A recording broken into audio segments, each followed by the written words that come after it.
During a family dinner at my son's house, I started feeling sick. What I saw in the kitchen made me call 911.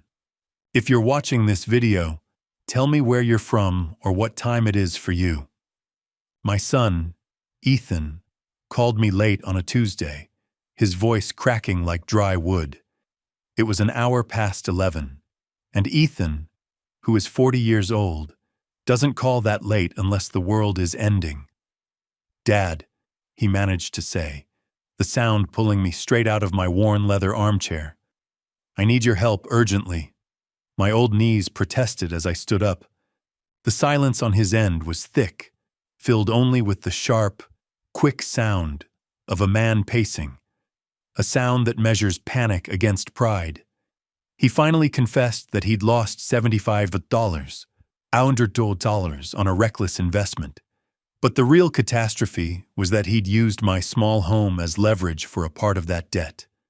The lender was demanding payment by the end of next month, or they would take the house. "Dad, they can take the house," he whispered, a tremor in his voice. I looked out the picture window at the quiet street, thinking of my late wife, Martha, and the flower beds she tended. That number, $75, $1,000, wasn't money. It was years of life, my grandchildren's college fund, and the memory of a woman I cherished. "How?" I demanded, my voice low and tight. "And don't tell me it was a simple mistake unless you want the truth back." He admitted it was volatile digital assets, and he'd put the family's emergency fund and the kids' savings accounts on the line. I told him I had my modest savings, enough to buy him time, but he cut me off, his tone shifting from despair to outright contempt. "Dad, that's not even close. This is serious adult money. The only way to really fix it is to sell your house. It's worth over $300 now. You're alone. It's too much maintenance. Be practical." Anger, hot and swift, flooded my veins. "I am an adult," I said, my voice steady despite the trembling in my hands. "And I worked 40 years to have a little I can call mine." He patiently explained that I was sentimental, rambling around in a 4-bedroom house, and I should be somewhere easier. "No," I told him, the word a solid, unmoving object between us. "I wouldn't." He went quiet. Then came the thinly veiled threat.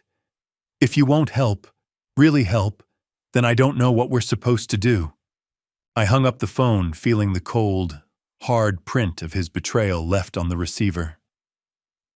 A few days later, my daughter-in-law, Sarah, called, her voice saccharine. She invited me to their house for a Sunday barbecue, promising no talk of money, just family. I accepted, but my instinct screamed a warning. I called my old neighbor, Gloria, a sharp-witted former nurse, and we devised our emergency plan. Gloria would call at 7:10 p.m. exactly. If I answered, "The grill is running low on charcoal," she would know I was fine. If I said, "The grill is running low on lighter fluid," she would immediately call the police, reporting an elderly man in distress being forced to sign documents. When I arrived at their new, sterile home, the atmosphere was strained. I noticed the kitchen door to the garage was newly bolted, and the paring knife was missing from the knife block. While washing my hands, I saw a tiny, unmarked bottle tucked in a basket of soaps, with a faint medicinal smell. I dismissed it, until Ethan tried to insist I have a third glass of iced tea, which tasted strangely sweet and overly spiced. I knew then that the threat was now physical.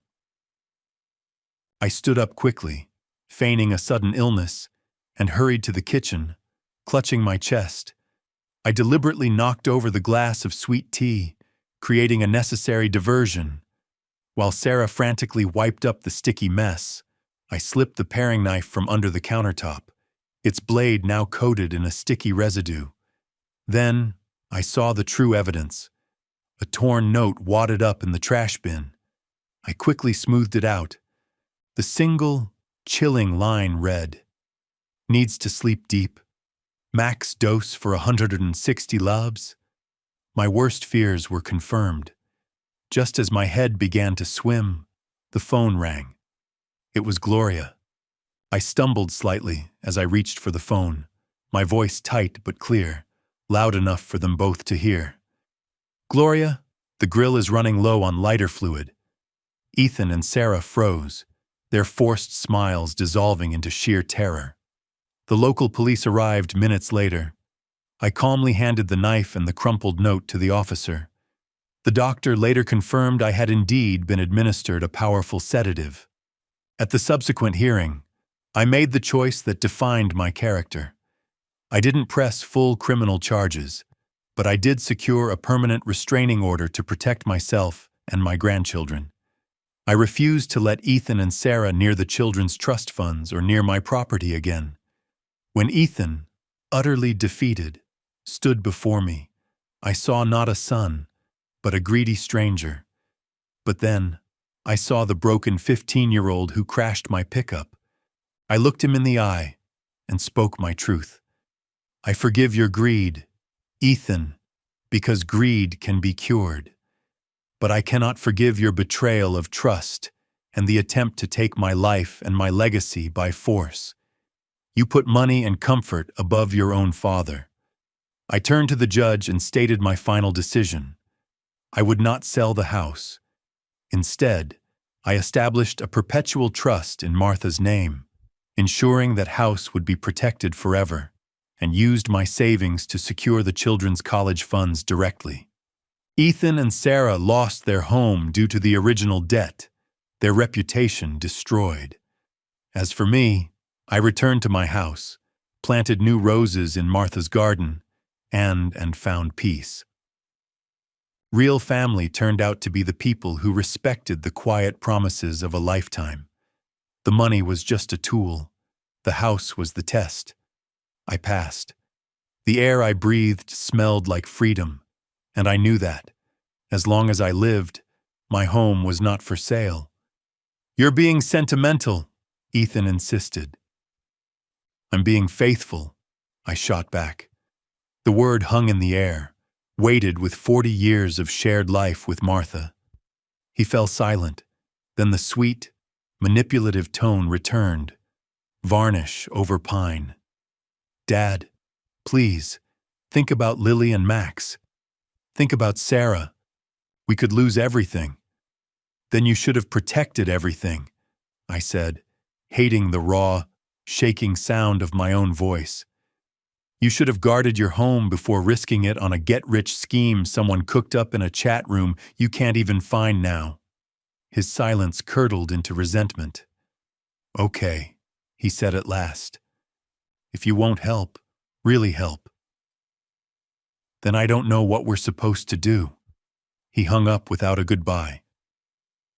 I stood there, pressing my hand against the window pane, leaving a smear of heat on the cool glass.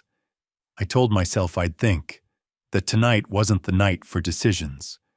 I eventually crossed to the kitchen. The mail sat in a tidy stack, a late utility bill staring at me with a stark red notice. That's how old men lose their houses, I thought. Not in one catastrophic crash, but in a gradual drift. I paid the minimum online and lowered the thermostat. Somewhere in the house, the old lumber settled with a groan. My friend Gloria called 10 minutes later, as if she could smell trouble from 3 streets away. She's been my rock since Martha passed.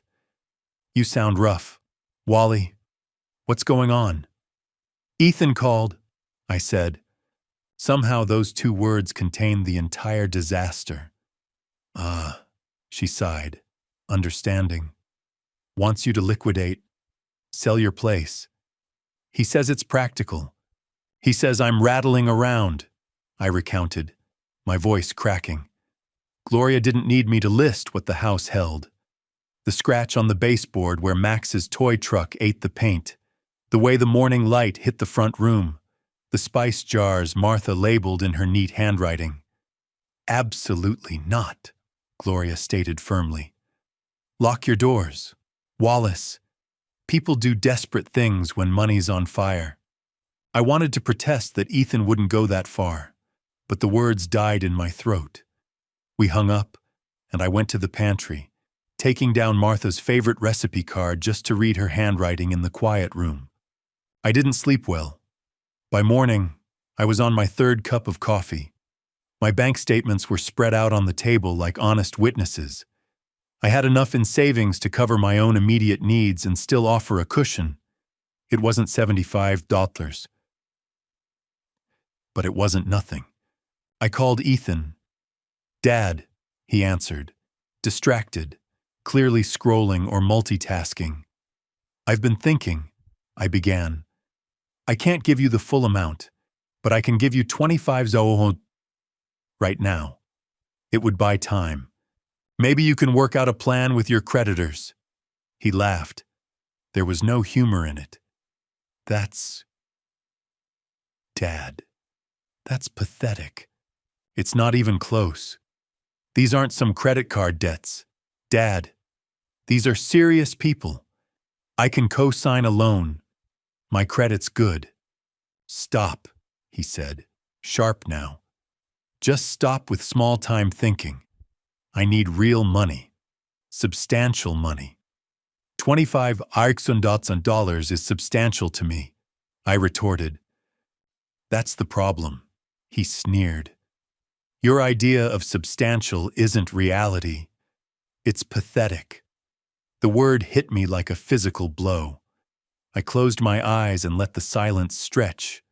I thought of the 18-hour days as a carpenter when the crews were short, of working through the heat of August, eating simple meals, saving every dime, of the day I carried Martha down the front steps because her legs wouldn't listen anymore, and she desperately wanted to see the spring blossoms from the porch. Pathetic was not the name for any of it. Don't call my life pathetic, I said, the quiet nature of the sentence giving it more weight than a shout. If you won't sell, then why even call? He demanded. Don't pretend you're helping if you're not willing to do what it takes. The line went dead so suddenly, my ear rang with the dial tone. For 4 days, the house and I kept silent watch over one another. I touched everything that mattered. The quilt on the sofa, the faded pencil marks on the doorframe measuring the heights of Lily and Max in summers gone by. On day 3, I found a shut-off notice for the internet service because I'd forgotten to pay it. On day 4, the pharmacy told me my copay for my blood pressure medication had gone up again. None of it would kill me, but all of it added together could slowly erode a man living alone into a shape he no longer recognized. My neighbor, Gloria, knocked on the back door with 2 sweating glasses of iced tea. She didn't bother with a hello. He asked again, didn't he? He called me, I confirmed. He called my savings pathetic. Gloria whistled softly through her teeth. My deadbeat cousin used to do that. Ratchet the ask. Start small. End with your house deed on the table. He's your son, Wally. But he's a 40-year-old who wants to be rescued without learning to swim. People drown, I said simply. People also take down the rescuers who forget they're wearing boots, she countered, leaning in. I am not telling you to stop loving him. I am telling you to stop helping him hurt you. That night, I opened the old metal lockbox in the hall closet. Inside were the things that outlast storms. The deed, the small life insurance policy, the card for my attorney. I added a handwritten note in my tidy block letters. If anything happens to me, Lily and Max are to be protected first. Below that, I wrote the number for the county sheriff's non-emergency line, and below that, 911 in large, bold digits, just in case I forgot the number I'd taught Max last summer when we played What to Do If Grandpa Falls. On the 5th day, Ethan called again. His voice was soft, laced with an apology I didn't believe. "Dad, I'm sorry. I was stressed. I said things I didn't mean. Sarah wants to cook. The kids have been asking about you nonstop. Lily made you a mug. Come to dinner." It was the word grandpa in the context of Lily's small gift that undid me, not his apology. Love is leverage and a lifeline, both at once. "I don't want to fight at your table," I said. "I don't want to be cornered or scolded in front of the children." "Of course not," he replied quickly. "No pressure. Just dinner at 4? Jabarero." I told him I'd think about it. I then picked up the phone and called Gloria. "Countermeasures?" she asked, her voice calm and ready. "I go because of the kids," I told Gloria. "But I go smart. You call me at 4:45. If I don't pick up, or if I answer and say, 'The grill is running low on lighter fluid,' you call 911 and give them the address." "Let's use a different phrase," she countered immediately. "You've been known to forget things. Choose a sentence you would never say." I thought for a moment, then a dark humor surfaced. "How about, 'I left the charcoal briquettes in the freezer'?" Gloria chuckled despite the gravity of the situation. "Perfect. I'll be waiting with my finger over the 9. Bring the sheriff's non-emergency line too," I added, just in case. "Wally," Gloria's voice warmed. "You can always not go." "I could," I admitted. "But love doesn't cancel itself just because it learns a lesson. It adjusts its seatbelt and keeps going." She was quiet. "Okay, I'll be the seatbelt." I spent the next day doing small, unnecessary things that felt like sharpening knives. I polished my old work boots. I wrapped Lily's watercolor set and Max's astronomy book in paper that matched the bright ribbon. I wrote their names in felt tip, the letters bleeding slightly, looking like pure joy. I baked Martha's favorite peach cobbler using her tattered recipe card, hearing her voice at every step. "Cut the butter cold. Don't overwork the dough. Breathe." When the crust turned golden, I wanted to cry from the smell alone. That night, I practiced in the mirror. "No money talk tonight. I love you, but we'll talk after the holidays. I won't discuss selling my house." In the glass, an old man I recognized nodded back at me, solemn and a little wry. He looked like someone you could trust with your kids at a bus stop. He also looked tired. Morning came clear and bright. The porch railing rhymed with a thin frost. I set the thermostat up for an hour to take the edge off the cold while I gathered the gifts, then clicked it back down to conserve. I wrote the sheriff's non-emergency number on a sticky note and tucked it behind my driver's license. I charged my phone to 100% and placed the peach cobbler in the back seat, wrapping a towel around it the way Martha used to cradle hot dishes like newborns. Before I left, I stood in the doorway between the kitchen and hall, the spot where every good thing had passed, from first steps to last words. I said out loud, "I will not sell this house, because walls should know where they stand, because I need to hear it in the air I'm leaving behind." On my way out, I saw it. Another official-looking envelope slid halfway under the mat. It was from the mortgage company, faintly predatory, advertising a refinance. I put it on the table unopened, my palm resting on it like a refusal. Then I locked the door, touching each pocket. Keys, wallet, phone. Gloria's stupid code phrase sat on my tongue like a bitter lozenge I could crunch if I must. I got in the car, started the engine, and pointed the hood toward Maple Grove. At the first stop sign, my phone pinged. A text from Gloria. 4:45. Charcoal freezer. No heroics. Wally. Seatbelt, I texted back. I meant both her and me. and the way love can be both restraint and salvation when roads get slick. I drove, the gifts rattling gently in the back seat. I go because of the kids, I told Gloria. But I go smart. You call me at 4:45. If I don't pick up, or if I answer and say, I left the charcoal briquettes in the freezer, you call 911 and give them the address. Let's use a different phrase, she countered immediately. You've been known to forget things. Choose a sentence you would never say. I thought for a moment, then a dark humor surfaced. How about, I left the charcoal briquettes in the freezer? Gloria chuckled despite the gravity of the situation. Perfect.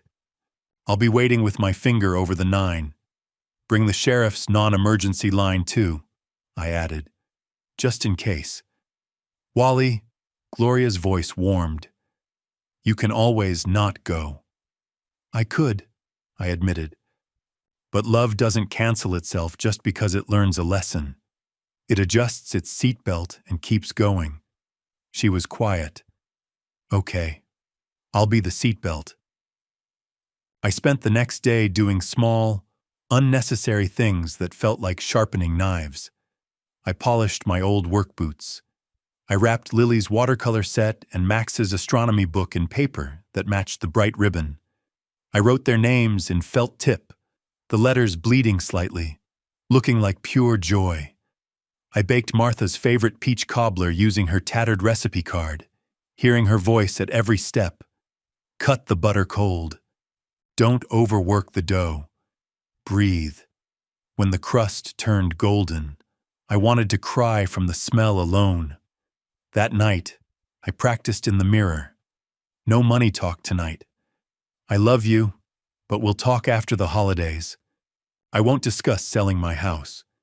In the glass, an old man I recognized nodded back at me, solemn and a little wry. He looked tired. Morning came clear and bright. The porch railing rhymed with a thin frost. I set the thermostat up for an hour to take the edge off the house while I gathered the gifts, then clicked it back down.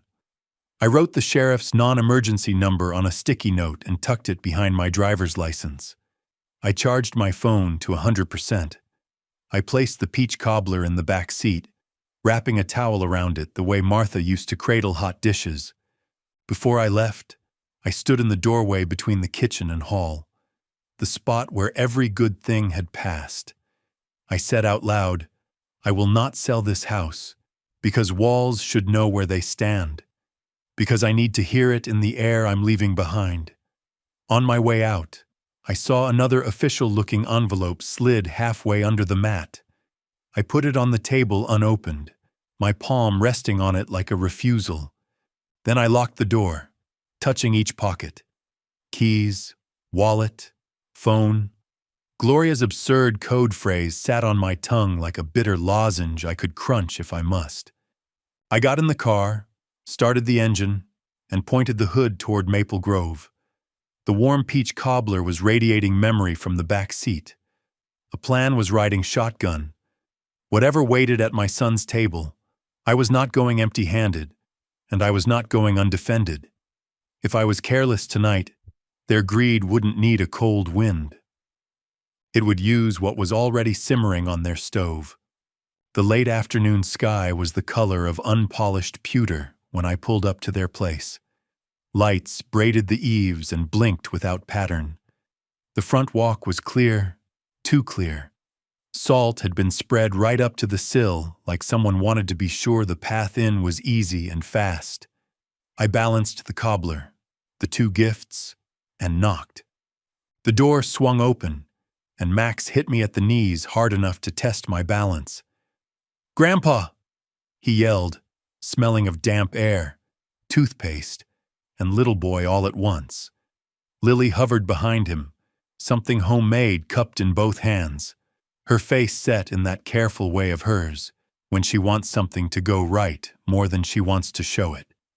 Sarah appeared with a dish towel over one shoulder, a smile too bright for a Sunday. "You made it. Come in quick. It's cold." Ethan lingered in the hallway, hands in his pockets, a measured grin on his mouth. He took the cobbler from me. "Smells like old times, Dad." The words laid themselves out politely, but I could hear the traffic running under them. "Old times took work," I said, because I couldn't stop myself from setting the gifts under the tree and straightening one ornament that faced the wall. "They earned that smell." He didn't answer. He was wearing the corduroy jacket he hauls out when he wants to look solid. It made him seem like he belonged to a magazine about people who own barn tables and beliefs. His eyes flicked to the counter where 2 glasses crouched beside a bottle of whiskey and a pot of mulled cider, throwing off a clove-heavy steam. "Warm up?" he asked. "Either or.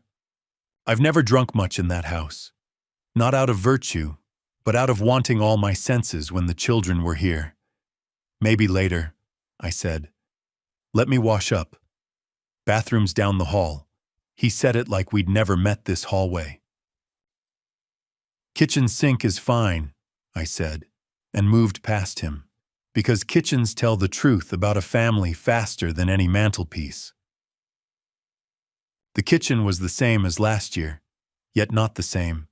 Same ceramic rooster timer, same chipped mixing bowl, same magnet that said coffee, but there was a new padlock fixed on the basement door like a tooth gone gold. The back door deadbolt was thrown, the chain latched. The knife block was missing the paring knife I bought them when they moved in. Sarah's handwriting was on a list stuck to the fridge. Nutmeg, tape, oranges, paper towels, almond. The last line was torn through by the lemon-shaped magnet. The rip looked like teeth marks. I ran the water and scrubbed like a surgeon, counting out 20 seconds. The water was colder than it should be. On the counter, the whiskey bottle was newly opened.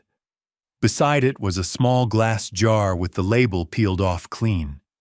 A faint medicinal scent rode the clove and orange. I tilted the jar. A breath of something bitter climbed out and sat on my tongue without permission. It could be anything. It could be nothing. That's the problem with the world. You don't know which until the consequences pick a seat. Sarah touched my elbow. "You okay?" "Fine," I said. "Where can I put the cobbler?" "The cooling rack." She gestured to a trivet already waiting. "Ethan, would you fix your dad something?" He looked frozen. "I'm fine with water," I said. Too quick. I added a stripe of smile to the top to sand the edge off. Plenty of clove in the air already. Sarah's eyes paused on mine. She was tired in a way that good makeup still could not hide. "Water it is." Max tugged at my hand. "Open mine first," he ordered. And I loved that he assumed the order of the world could change if he announced it confidently enough. "After dinner," Sarah said, recovering. "We eat, we sing one song, then presents house rules." "We never sing," Ethan said with a snort, aiming for levity, but his eyes were fixed on my hand. He poured cider, not whiskey, and slid the mug toward me. "Sarah's recipe, just apples and spices." The steam curled up into my face, comforting and complicated. I was genuinely thirsty. I took a careful sip. Cinnamon, clove, and something else I could finally name. It wasn't nutmeg. It was the faintly bitter, metallic taste I'd recognized earlier. The smell of the sterile jar in the cupboard. A sedative. It was a little too sweet, too thick. I set the mug down, and when I moved to the sink for the water I had claimed I wanted, I opened the cabinet. There, on the shelf behind a stack of unused glasses, I spotted it. A tiny plastic dropper bottle, the kind you get with strong eye medicine. No label. The cap cinched down too tight. The threads whitened slightly, as if twisted hard by a frustrated hand. Sarah quickly followed my gaze. She was swift, practiced. The bottle disappeared into her apron pocket with a movement that would make a card sharp proud. "Food's ready," she announced too loudly, the volume trying to spackle over the physics of what I had just seen. We sat. Lily and Max chattered with the reporting precision of small witnesses. Lily's science kit came with goggles. Max's model airplane was huge. I asked questions, listened, and cataloged. Ethan topped off my cider without asking, steady as a refuel. I put my hand over the mug and let the refill pool in my palm instead of the drink, pretending it was just condensation. I kept my fork moving. The pot roast was the kind a person could only make if they had slowed down long enough to respect a low flame. I ate, knowing I had to stay sharp. "Dad," Ethan said during the second pass of gravy. I wanted to say again, I was out of line. I said things I shouldn't. "We can make a plan." He looked good in apology, the way certain men look good in bronze, still hard under the warm light. "No money talk tonight," I said softly, without heat. It landed like the first drop of rain on a parched deck. "Right," he said, smiling, palms up. "Right." We tried the song anyway, and it was worse than I expected, which meant it was perfect. Max yelled every third word. Lily harmonized with herself. My voice cracked like an old door. I felt Martha standing in the doorway of my memory, grinning at how off we were. And for one long, ordinary minute, I allowed myself to believe in a version of this house that was only casserole and crayons and bills you pay on time. Then the room tilted a degree, barely enough to make the overhead light choose one corner of the table to love more than the others. It was nothing. It was age and a day too long for a man who wakes up early. I took a breath and found only 9/10 of one where there should have been a full unit. The cinnamon ghost sat heavier on the back of my tongue. The drug was working, slowly. I had to move. I slid my chair back. "Bathroom," I said. "Wash my hands again." Gravy got away from me. My phone hummed in my pocket. 4:44 on the lock screen when I glanced. A neat, symmetrical number. In the kitchen, the tiny jar with the peeled label was gone. The dropper bottle was gone from Sarah's apron. Beneath a dish towel beside the sink, not fully hidden, was the paring knife with the nick on its handle where I dropped it last summer. Its blade was dusted with a scent that didn't belong in a kitchen, something like hospital corridors and a waiting room. I wet the towel and wiped my palms slowly, trying to think clearly. Counting keeps a man honest. 1, 2, 3. My phone rang loudly in my pocket on the fourth count. "Gloria," I answered, my heart thumping against my ribs. "Hello?" "Hey, Wally." Gloria's voice was too cheerful. "Just checking in. How's the dinner? Did you bring that cobbler?" I looked directly at Ethan, who was staring at me from the doorway, his eyes dark, his measured grin gone. I spoke the code phrase, letting the fear and the certainty ring in my voice. "Gloria, I left the charcoal briquettes in the freezer." The color drained instantly from Ethan's face, leaving it the sickly white of unpolished pewter. Sarah, still standing by the table, gasped, a sharp, quick inhale that was the sound of a desperate, final defeat. I hung up the phone. I knew the police were already on their way. Gloria's name filled my screen like a promise I had already chosen. I answered and kept my voice low. "Hey there," she said, her voice trying too hard to sound casual. "How's the roast?" "I left the charcoal briquettes in the freezer," I said, careful as threading a needle. The absurd words sounded terrifyingly real. Gloria did not reply for one single heartbeat. Then I heard it. "Got it." The line shook with the soft click, meaning she was putting me on hold to dial the police.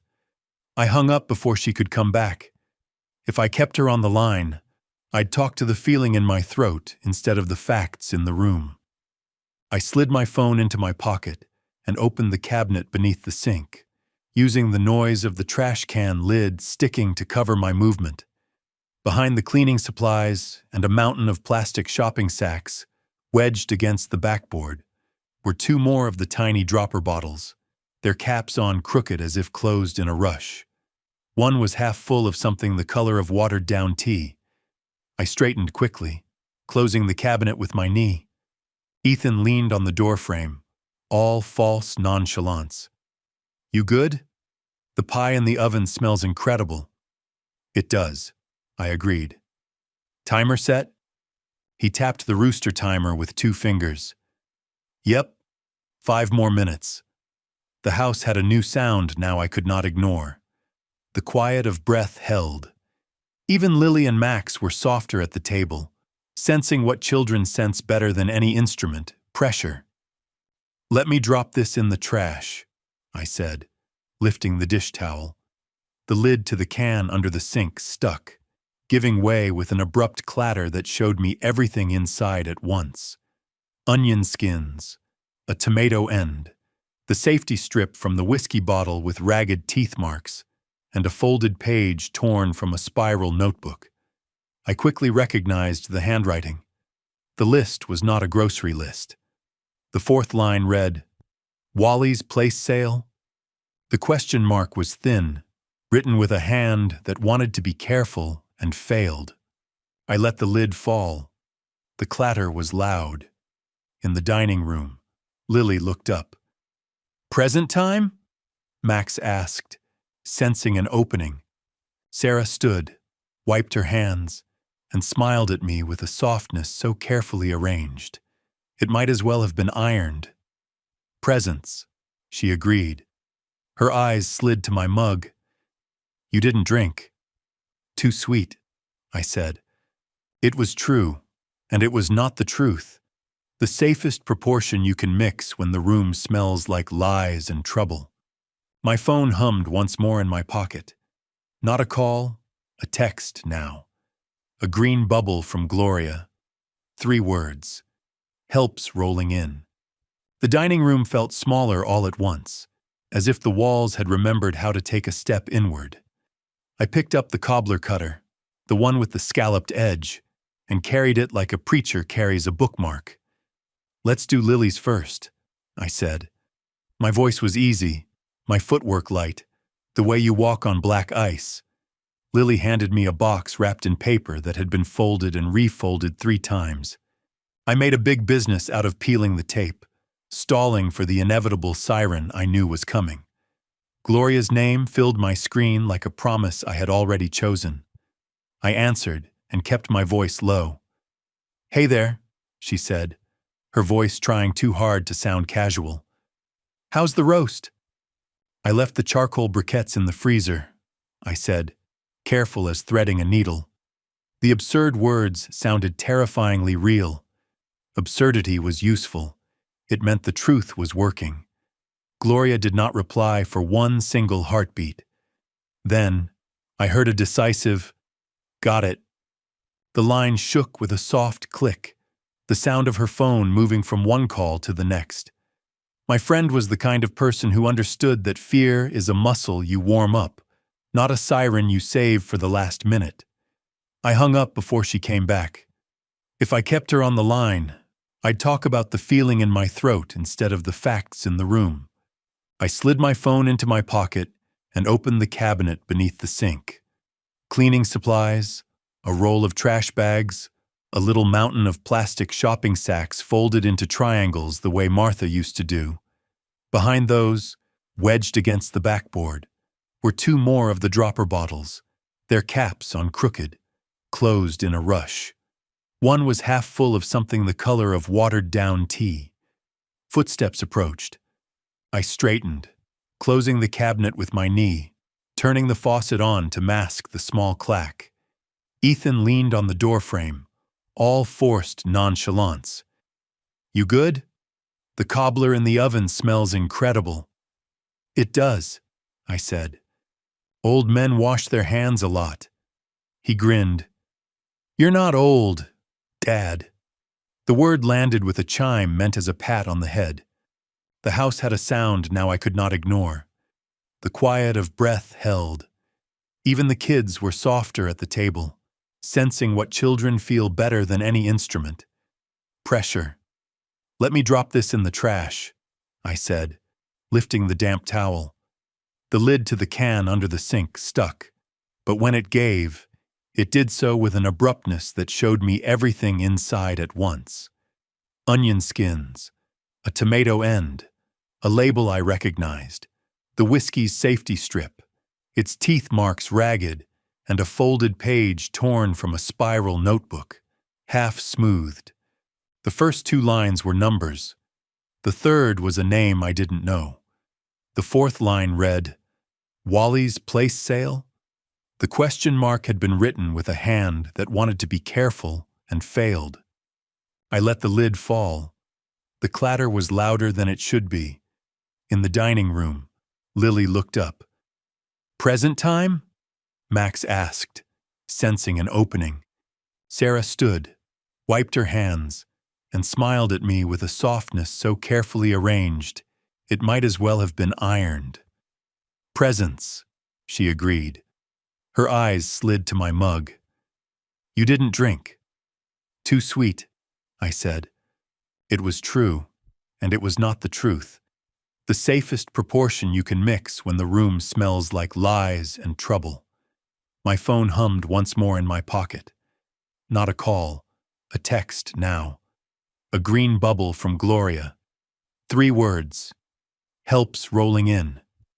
The dining room felt smaller all at once, as if the walls had remembered how to take a step inward. I picked up the cobbler cutter and carried it like a preacher carries a bookmark. Let's do Lily's first, I said, my voice easy, my footwork light. The way you walk on black ice. Inside the gift box was a lopsided mug with blue glaze and a tiny thumbprint in the handle. It said Grandpa in letters that leaned into each other for warmth. My throat tightened with a new kind of emotion. It's perfect, I said. It smells like clay and courage. Max's gift was a drawing. Me and my red sweater standing next to a house as big as a ship. The house was smiling. Ethan was too tired to do more than look like an egg. Is our house really that big? I asked Max. He nodded. Because in a child's math, the size of a thing is the size of your feeling about it. Suddenly, 4 long knocks sounded at the front door. Not fists. Knuckles that knew their job. 2 beats, a pause, 2 more. The kind of knock that has a badge on the other side of it. Nobody moved. Even the steam off the pot roast seemed to wait. Expecting someone? Sarah asked the room. I have been many things, and I have been proud of only some of them. Right now, I was proud of the way my hand did not shake when I put the mug down, of the way my voice kept its shape when I spoke, of the fact that I had loved a house enough to recognize when its walls had tightened for the impact. It's me, I said. I am. Ethan's jaw flexed, the tremor running through his forced smile. He glanced at Sarah. Another knock. Same cadence. A man's voice through the wood. County Sheriff's Office. Max bolted for the hall, confusing the uniform and the urgency with a fire truck. Ethan snagged the boy by the elbow. Not rough. Not kind. I stood. The 2 dropper bottles under the sink felt present in the room without taking up space. The sweetness on my tongue went cold. I'll get it, I said, and moved before the house learned a new sound. At the door, I could see them through the glass. 2 uniforms, hats, winter faces. Behind them, the world looked normal. Neighbors' lights, a distant car, the ordinary audacity of the season trying to be beautiful. When I opened the door, The warmer air of our house rolled out and touched everything like an apology. The taller deputy nodded. "Evening, sir. We got a call from a concerned party. Said there might be a medical issue here. Everyone all right?" "Yes," I said, and felt the word look around to see if any other words wanted to join it. And also, no. Sarah's hand was on the back of Lily's neck, counting without numbers. Ethan came to stand beside me, forcing the smile people smile at uniforms when they aren't sure if the next 5 minutes will be an anecdote or a record. "We're fine," he said. "Misunderstanding." I took a breath that went all the way down. "Officer," I said, my eyes on his, not on my son, "I would like to report a concern about something I may have been given without my consent. Tonight, with the children present, I am steady at this moment. 10 minutes ago, I was not." The deputy's gaze flicked over my shoulder, taking in the scene. The faces, the table set for family, the uneasy truce in the room. He didn't reach for his radio dramatically. He simply shifted his weight a half-inch, pivoting from friendly check-in to work. That subtle move was its own kind of siren. "Okay," he said. "We're going to step in. Then, let's have a chat in the kitchen." Behind me, I heard Lily whisper. It wasn't a question about whether I was okay. It was the question kids ask when they want to know what story they will be living for the next hour. "The one where the grown-ups do their jobs," I said very softly, not turning. "That one." The deputy glanced at my hands. I showed him my palms. Clean, older than I liked, empty. In the kitchen, the ceramic rooster timer hit 0 and rang a bright, foolish bell as if to announce cake at a picnic. I turned the oven off with a twist that might as well have been a prayer. The deputies stepped fully inside. The door closed against the cold, and the heat in the house changed. Less like a trap, more like a space where the truth could condense. I breathed. The room held. Love sat next to fear, pretending to be cousins. Somewhere under the sink, behind the plastic triangles folded with care, the small bottles waited for someone with gloves and a camera. My tongue still tasted like spice and a promise I hadn't made. "Sir," the deputy said, pen ready, voice even. "Start at the beginning." "I will," I said. "But before we begin, there's something you should know." I looked at the table, at the lopsided mug that said my name, at Max's drawing of a smiling house big enough to be a ship, and then at my son, who looked like a man backlogged with sentences he'd rather not hear. "I came here to be a grandfather," I said. "And it's not the legal beginning, but it is the right one. And I am leaving here the same, whether we slice cobbler first or not." Beyond the window, the first inkling of flurries began. Fine, incidental, the sort of snow you could mistake for dust until it decided to commit. Inside, 4 hearts beat louder than the timer ever did. My red sweater held my heat the way a small animal holds a hill until help tops it. Then I told the deputy what I knew, what I didn't, and what I wouldn't let happen to the kids, and the room began to move in the direction of mourning. If I forgot who I was here for, the house would decide for me, and houses side with whoever can reach the locks. "Start at the beginning," the deputy repeated, pen ready, the other one angling toward the kitchen like he'd seen 1,000 rooms that looked safe until they weren't. I started with the order of events because order helps. I drank 1 sip of cider and felt wrong. Bitter on the tongue, a tilt in the room. There was a jar with the label peeled off, by the sink. There are a couple of dropper bottles under the cabinet. There's a new lock on the basement door. The trash has the whiskey seal and a list with Wally's Place Sale written on it. I took a breath that tasted like cinnamon and stubbornness. I don't want to guess motives. I only want to keep the kids from getting pulled into something they didn't choose. The taller deputy nodded without letting his face become sympathy. Anyone else here? He asked me. Smelled perfume, not Sarah's, I offered. Could be nothing. Ethan gave a short, sharp laugh. Too bright. Perfume? Come on. Dad. This is… Sir, the deputy said to him mildly. We're going to talk to everyone separately. Sarah's hand had not left Lily's neck. She looked like someone who had broken 3 good eggs into a bowl and realized the 4th was rotten, and now couldn't decide whether to try to fish it out or throw the whole thing away. The kids can go upstairs and read, but let's keep them where I can see them, the second deputy, Officer Blair, said gently. He crouched to be eye level with Lily and Max. I'm Officer Blair. You two okay? Max nodded vigorously. Lily studied his badge like she was memorizing the number. Medical coming. The radio on the deputy's shoulder hissed. 2 minutes. Ethan spread his hands, attempting to feign cooperation. You want a search? Search. We have nothing to hide. Appreciate the consent, the taller deputy said smoothly, already moving toward the kitchen and common areas. We're not going to tear your house apart.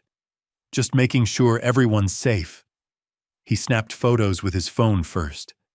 The mugs, the cider pot, the sink.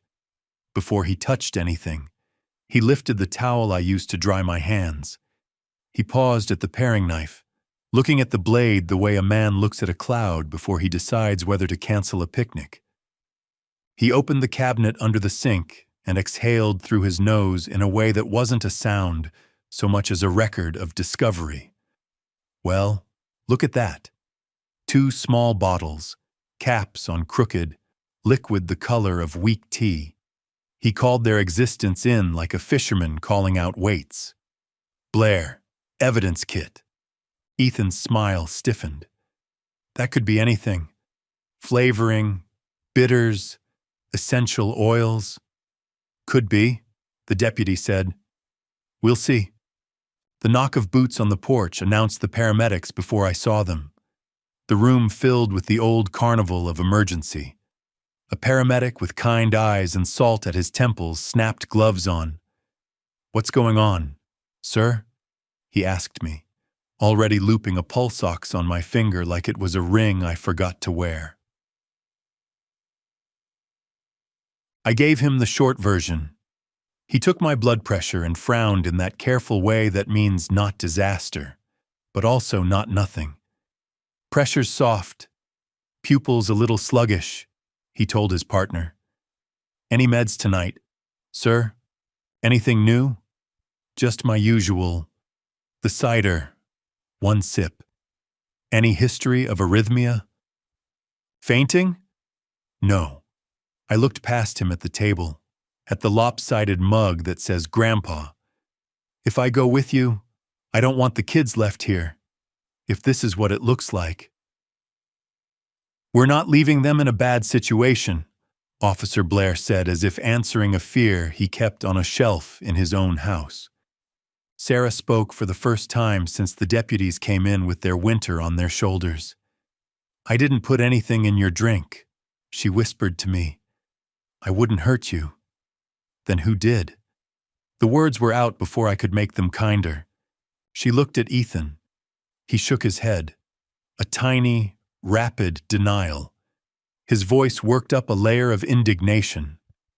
You're accusing your son of poisoning you because you didn't like my apology? That's enough. Dad.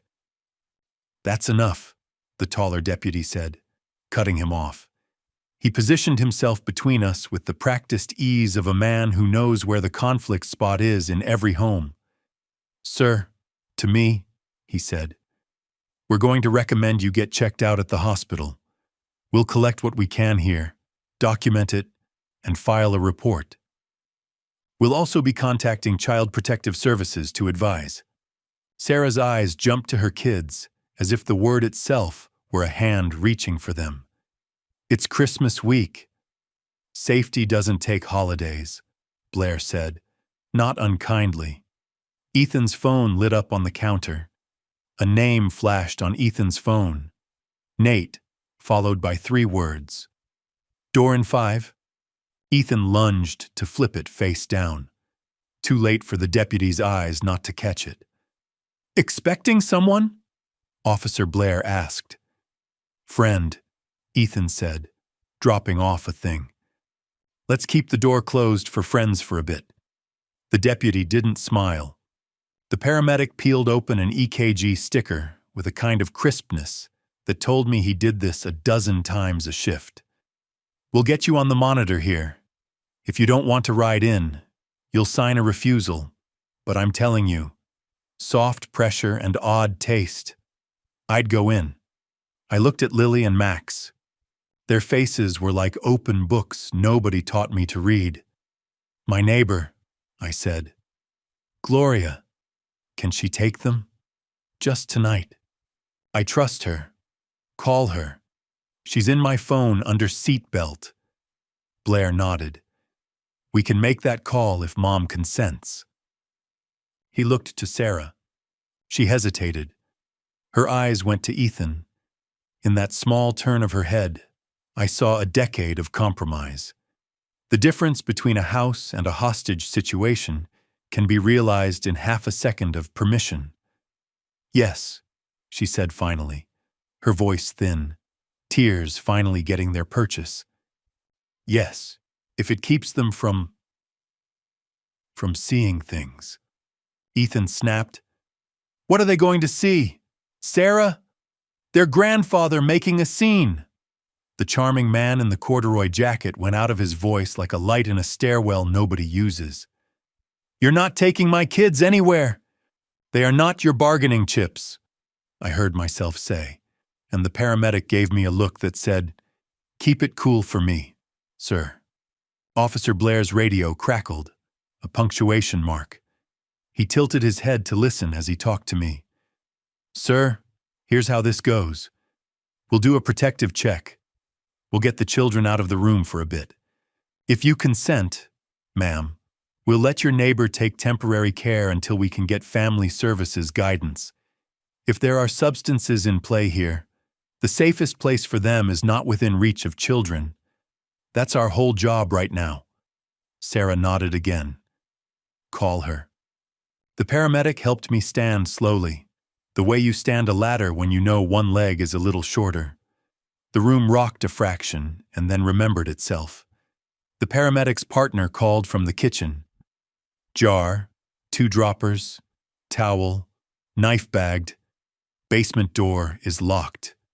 Padlock new. Back door chained. Windows latched. We'll stay out of closed spaces, Blair said for the record. Common areas only. At the front window, red and blue lights smeared the glass into the old language of consequence. Out on the street, a dark sedan idled, too new for this block. Not a neighbor. The engine's patience made a circle of exhaust in the cold air. Stay here, Blair said to me, and he went to the door with the second deputy behind him, leaving enough distance to be safe, not enough to be rude. He opened it 2 inches, held up a hand. Evening. A man leaned into the slice of cold. He was 30-something. Hair too neat for a man who lays tile or hauls pipe. A coat that cost more than a month of ordinary bills. The strange, sharp perfume I smelled earlier rode the air around him. Wrong house, he said without looking at Blair's badge. The tone assuming authority was a rumor. Wrong night, Blair replied and shut the door with a finality that made the whole frame settle.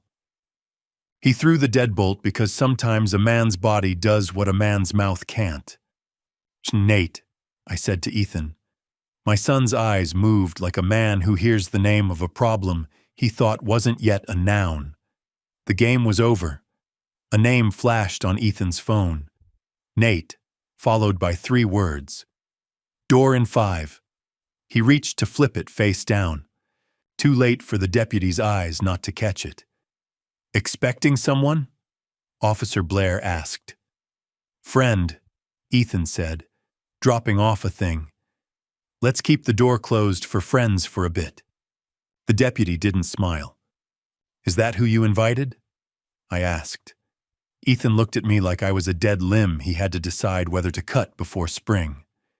He's a friend, he said again, but the word had the wrong number of syllables. Sir, Blair said, his voice calm but shaped like a wedge. Now, we're going to need everyone's phones on the table. Sarah obeyed so fast it was like she'd been waiting for someone to ask. Lily and Max made a ceremony of it, solemn as marshals. Ethan hesitated. His thumb hovered over the screen long enough to make a man think about the difference between a swipe and a deletion. Blair watched him watch himself, then held out a small evidence bag. Thank you. A text flashed and died before the lock screen went black. We're here. You stall. The paramedic's monitor chirped. Pressure still soft. Sir, feeling lightheaded? A little, I admitted. I'm steady enough to see what matters, and that's a new kind of dizziness. I'll ride in, I told him, but not until the kids have their coats on and someone I trust has a hand on the doorknob. Fair, he said. We did the coats like it was a drill. Sarah handed over mittens like she was handing over parts of her own body. Be good, she told them. Be brave like firefighters, Max said, eyes wide at the red and blue lights outside. Exactly, I agreed. Like that. The second deputy was on the phone. Hank Morales, this is the county sheriff's office. Your neighbor asked us to call. He listened, nodded, looked at me, and gave a small thumbs up. Yes, sir. Bring ID. We'll be at the front door. Ethan paced. This is insane, he muttered. Overreaction. Over what? I asked. One sip of too strong cider? Sarah, tell them. Her voice was small, but it had steel inside. I saw the dropper bottle, she said. She stopped herself, looking at the children, editing mid-sentence like a good mother. He was going to help Dad relax. So he'd listen. I finished for her. So he'd sleep. So you could check my pockets or get me to sign something or keep me from saying no in a way that sticks. I didn't raise my voice. The words were heavy enough to make their own weather. Ethan looked at me, and all the performances fell off his face at once. What was left was a man who wanted to be rescued so badly he'd drown everyone in a 10-foot circle to keep his head above water. I was trying to save my family, he said, and it was the truest lie I had heard all winter. Boots on the porch again. Gloria's knock was the exact knock of a neighbor. Firm, apologetic, familiar. Blair opened, checked her license, and eyed her like a carpenter checks a board before he steps on it. You're the seatbelt, he stated. Always, Gloria replied, and she stepped in with cold on her coat and a look at me that said nothing except I'm here. Lily launched herself at her, and Max followed. Gloria crouched, grinned, then glanced at the deputies. Where am I taking them for tonight? Your house, Blair said. We'll note the placement. Family services will follow up in the morning. I want them with me, Sarah said quickly. Can I go with them? We'd prefer you stay here until we finish, Blair said. We'll get your statement. Then you can join them. That okay? Her eyes said no. Her mouth said yes because she did the math and came up with the only number that didn't bankrupt her kids. Ethan stepped forward like a storm front. You're not stealing my children! We're keeping them safe, Blair said. At the front window, Blair and the second deputy went to the door again. Evening, Blair said into the crack. The man outside, Nate, leaned in again. Wrong house, I said. I'm sure you did, Blair replied. The sheriff's office is taking over here. We'll be filing a report on the attempt to prevent an officer from performing his duties. We'll also be seizing the vehicle parked across the street as potential evidence. You can call your lawyer in the morning." Blair didn't slam the door, but he shut it with authority and turned the deadbolt. Nate was gone, tires squealing softly on the wet pavement. The paramedic helped me onto the stretcher. "Hospital time, sir." I looked at Gloria holding my grandchildren. "Keep the blue mug," I said to her. "Keep the house safe." The last thing I saw as I was wheeled out was Ethan sitting down at the dining table, his head in his hands, alone among the party favors. The peach cobbler sat untouched on the counter, a memory of love that had turned into a tool for survival. Here is the English translation of the last segment. "The cost of bottomless greed," continued. "You're welcome to help," Gavin laughed. A small, dangerous sound. He jerked his chin at Hank. "You think you're helping by letting them go with him? You've known him 3 doors down for what? Years? I've known him my whole life, Dad. You think he doesn't judge me for not changing my own oil? For not mowing in straight lines? For not being you?" The last word was pure acid. "I think he'll get them toothbrushes," I said, "and set the thermostat at a humane number, and not put them in a car with a stranger waiting outside." Then I stood up slowly, and I think I'm done pretending we can talk this into something it isn't. For a second, I was lightheaded enough to see 2 versions of my son. The boy with grass-stained knees and the man who invited wolves to the porch, standing one behind the other, slightly misaligned. Then the room steadied. "Time to go, sir," the paramedic said, not to rush me, but to remind my body the hour was moving. I knelt so I could be eye level with the only 2 people I came for. "You're going to Hank's," I told Ellie and Noah. "Tomorrow, we will make pancakes that look like states and pretend we can name them." Noah blinked. "I only know a few." "That's okay," I said. "Some of them made themselves hard to remember on purpose." Ellie's hand found my sleeve. "Will Dad come?" I swallowed. "He will come when the grown-ups finish some hard conversations, and I will make sure those conversations happen in rooms where the truth can hear itself." She nodded. Hank stood. "Ready, crew?" "Ready," I said, which is courage in its first coat. Blair escorted them to the door. Maya hugged each child. "Brush teeth. Say thank you. Be kind." She said the Holy Trinity. Gavin stood 3 feet away and said nothing. The door closed. The house rebalanced. "Officer," I said, as the paramedics guided me to the stretcher. "There's a mug on the table. Handmade. It says Grandpa. Please don't let it get lost in the evidence circus." Blair looked, and his eyes did a small human thing. "We'll photo it and leave it here. Evidence-wise, the mug that matters is the one with residue, and we've already bagged the glass you were drinking from. Keep the gift."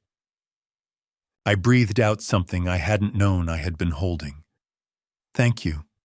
Gavin couldn't help himself. "So, that's it?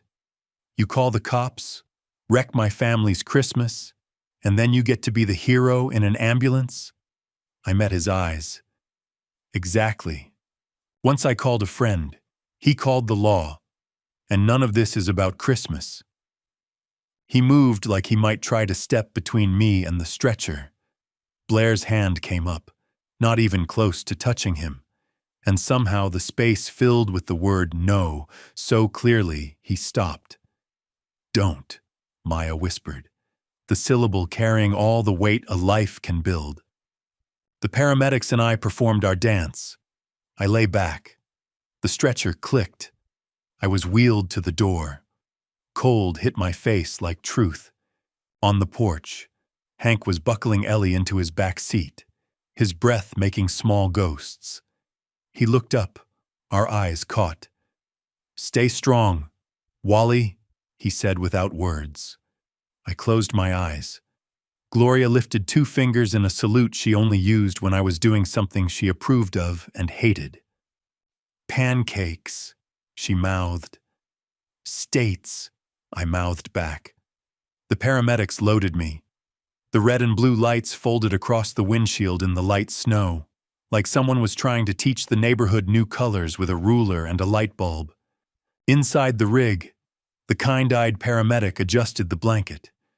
When you're old enough, this is what tenderness feels like. Cotton tucked under your elbow by a stranger doing his job well. Through the back door's small window, I saw Blair talking to Sarah at the threshold.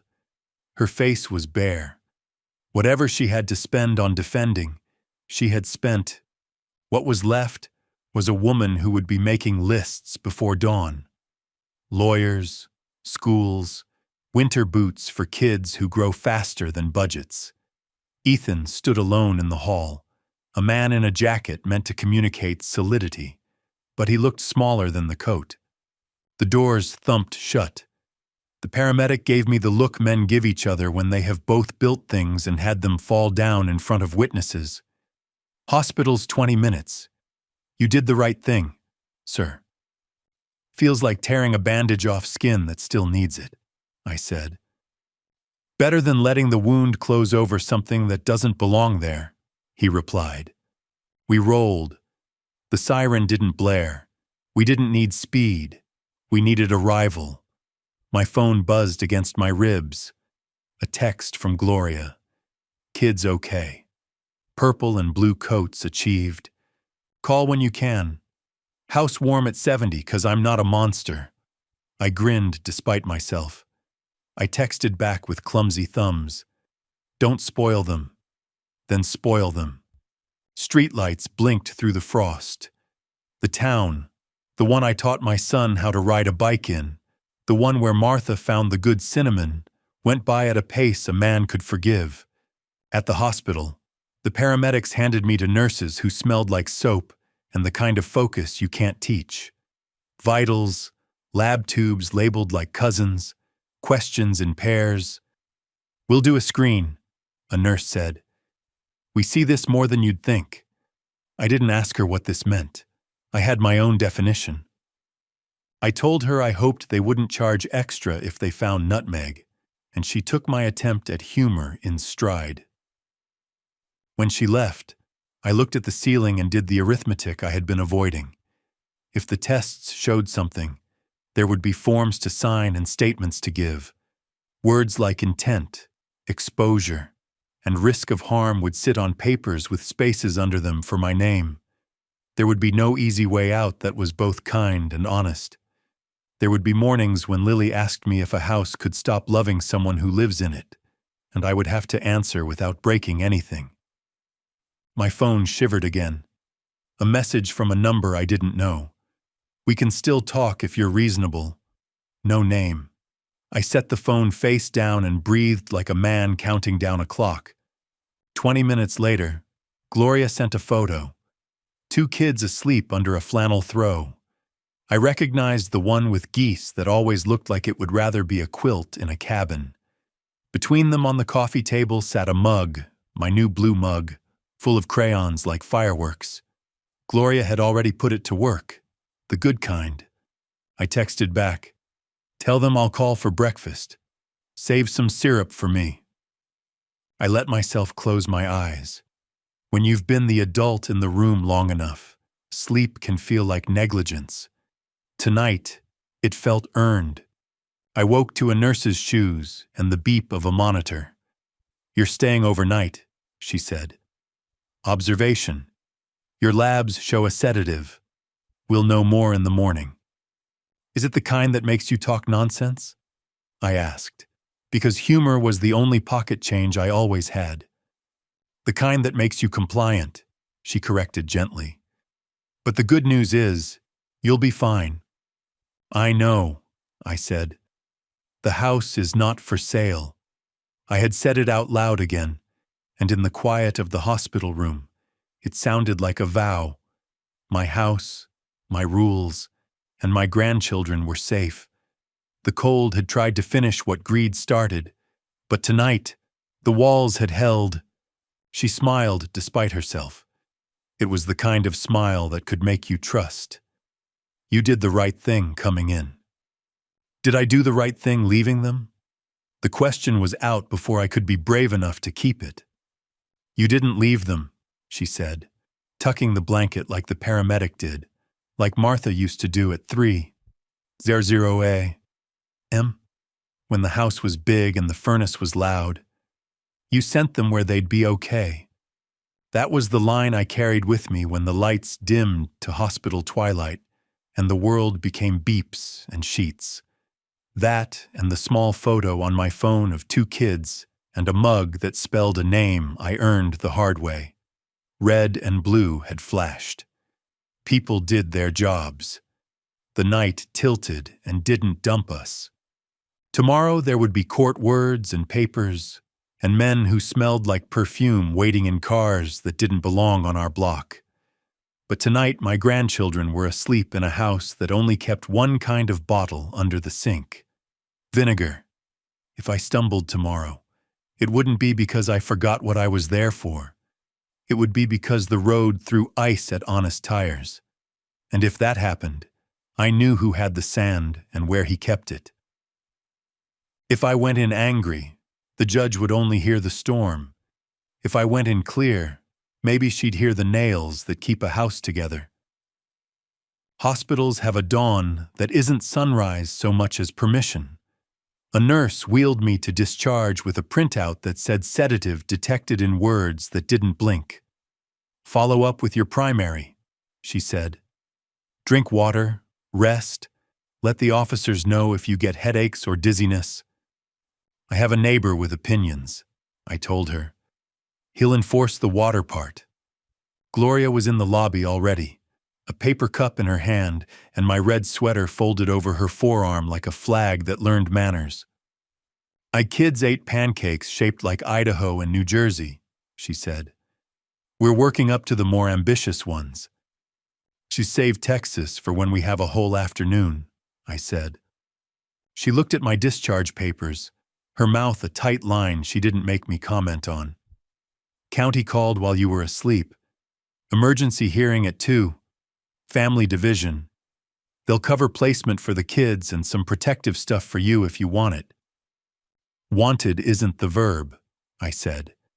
"Need is." We stopped at my house for the suit that still fit, because grief made me thinner and time didn't argue. I wrote down the kids' toothbrushes in Gloria's guest bath on a notepad. Checked the thermostat. Told the walls I wouldn't be long. The house answered by smelling like heat and dust, which is as close as walls get to a hug. At noon, Sarah texted from a number the deputy gave me. "We are at my sister's till the hearing. I'm sorry you're dealing with this. The kids keep asking if the mug is on your counter." She added a photo, and there it was. Blue glaze, grandpa letters leaning on one another like old men on a curb. "Bring the mug," Gloria said. "Lucky Charms are allowed." By 1:40, the courthouse hallway was all winter coats and voices low enough to feel like weather. A posted sign said, "Family Matters, Hearing Room 3, in the font of institutions that would rather be invisible. The benches were too hard for the things people were doing on them. We sat anyway. The door opened, and a woman with a tablet and a calm that had seen worse called our names in a cluster. "Whitaker, Morales, family of Maya, and—" She glanced down at the screen. "Gavin, come on in." The hearing room was a conference table with aspirations. No jury box, no gallery, just a judge at the head, a clerk, 2 chairs to one side for the deputies, and space enough for today's version of a family to fit without bumping elbows. The judge was small and precise, hair silver, eyes that did not waste a person's time. A guardian ad litem sat farther down with a folder already thick, the way snow gets around mailbox posts, layer by layer, not all at once. "Good afternoon," the judge said. We're here on an emergency basis, so this will be brief and to the point. Counsel, please enter your appearances. Attorneys' names did their small bow, some private, some court-appointed. I got one of the latter. A young man with a good tie and a manner that suggested he read more than he spoke. I liked him already. The judge looked at me. Mr. Whitaker, I understand you sought medical attention after a suspected exposure, and you requested law enforcement presence at your son's home during a family dinner. My neighbor called them at my request. A safety plan, I clarified. She nodded like that word did work for her. We have the deputy's report, EMS notes, the hospital's preliminary tox screen, and a chain of custody log for items retrieved from the kitchen. 3 small dropper bottles, a kitchen towel, a knife, and a glass containing residue. We also have text message screenshots obtained by consent at the scene. She raised one eyebrow, the way a person does when they intend to be neutral, but their face still has an opinion. We'll start with the deputies. The taller deputy from last night stepped forward, hat in hand. His voice was the same temperature it was in my kitchen. He walked through the timeline as if laying boards. Knock pattern, my statements, what they bagged, the sedan outside, the phones on the table. He mentioned the smell I described, the bottles under the sink, the list in the trash with my house written on it. Any observation of the children's condition? The judge asked. See, they were alert, calm, no signs of ingestion or distress. We recommended removal to a safe third party pending this hearing. Mom consented. He paused. And Dad resisted the removal verbally, the deputy said, his eyes steady. No physical interference. There was a text on his phone from a contact saved as Nate, referencing arrival and stalling. The judge nodded, made a note, and looked to the paramedic, who had sat quietly at the edge. He testified without drama. Blood pressure soft, pupils sluggish, recommendation to transport, and the tox screen's preliminary result. Zolpidem present. He said the drug name like a measurement that didn't care who it belonged to. Thank you, the judge said. Now, Ms. Maya. Maya stood. Her hands were clenched around a tissue, as if tissues were about tensile strength and not paper. I didn't put anything in his drink, she said first to me, as if she had to finish the conversation we started around a pot roast. But I should have stopped what was going to happen. I should have said, "We're not doing this." Her attorney touched her sleeve. Tell the court about the bottles. She swallowed. I bought them at the pharmacy. My husband asked me to. He said they were for bitters, like for old fashions, and for kids' cough syrups for the winter. He told me to peel the labels because they got sticky. She stopped, reliving the argument she'd had alone in her head. When he asked me to hand him one last night, I realized it wasn't cough syrup. She gathered herself. He said it would help his dad relax so he'd listen. He said it was harmless. Did you believe him? The judge asked. Yes, she said, and then smaller. No, I don't know. I didn't want to find out. The guardian ad litem cleared her throat. Your Honor, I spoke with the children this morning at Mr. Morales' home. She glanced at me and there was a human flicker there, not just casework. They were comfortable, oriented, and asked appropriate questions. Where Mom was, when Grandpa would call, whether pancakes count as a vegetable. The guardian ad litem continued. Neither child reported being offered a drink last night beyond water. Ellie described smelling something spicy and like soap in the kitchen. Noah, in his language, described Dad saying, "Don't be dramatic," to Grandpa when Grandpa stood up. I looked at my hands. The lines there looked deeper under the fluorescent lights. Your recommendation, the judge asked. Temporary placement with their mother, the guardian said. Immediate safety plan in her household. No unrelated adults allowed overnight. Controlled substances locked away. Consent for random home visits. Supervised parenting time for their father at a neutral center pending the criminal investigation. A no-contact protective order for Mr. Gavin except through counsel, and a stay away from his residence and place of worship, if applicable. The judge turned to me. Mr. Whitaker, do you have anything to add? Yes, I said. The word stood there like a post I must nail more boards to before the weather shifted. I love my son, and I won't sell my house. Those two sentences had to stand next to each other, or the rest of this made no sense. I believe the children are safest with their mother right now. I'm willing to supervise his visits when the center can't schedule, if the court allows, and if the guardian agrees. I took a breath. And I want a protective order that keeps him from my property for a while, not as punishment, as scaffolding. Scaffolding? The judge repeated.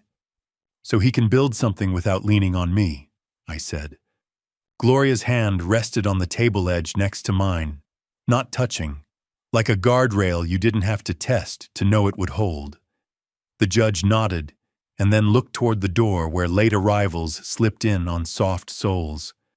A man in a suit that shone sat in the last chair, a briefcase perched beside him. He whispered to someone by the wall and then raised his hand. "And you are?" the judge asked.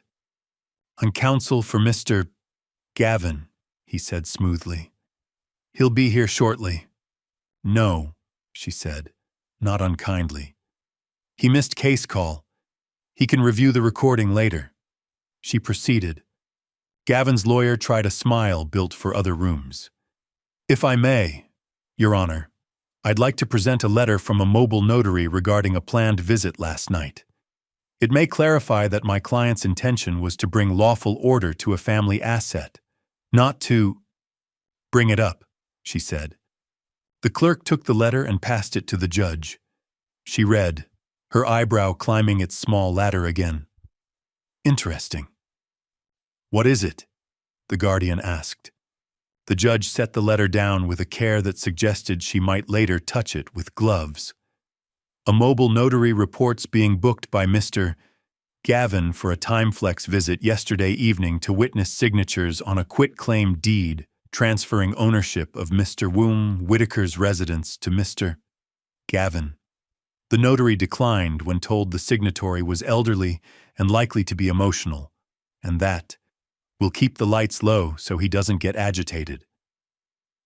The notary provided screenshots of the text exchange and canceled the appointment. The room inhaled as one. Even the fluorescent lights sounded different. Unexpected details don't always explode. Sometimes they land like a small, perfect nail that happens to be exactly where the structure needed one, and you feel the whole frame stiffen. My attorney cleared his throat. "Your Honor, combined with the preliminary talks report and the deputy's findings, the notary's letter establishes enough for coercion concerns. We renew the request for protective orders."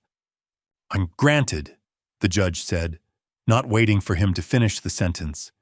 She rattled off terms that would be real in 20 minutes. Stay away radius, no late-night contact, no third-party messaging, no proxy harassment.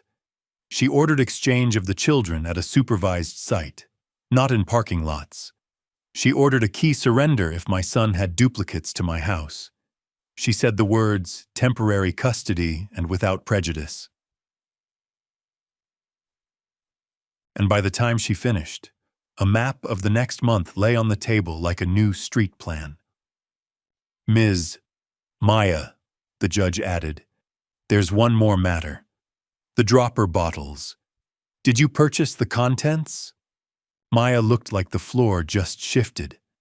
"I bought melatonin and a tincture labeled herbal sleep," she said quickly. "Over the counter.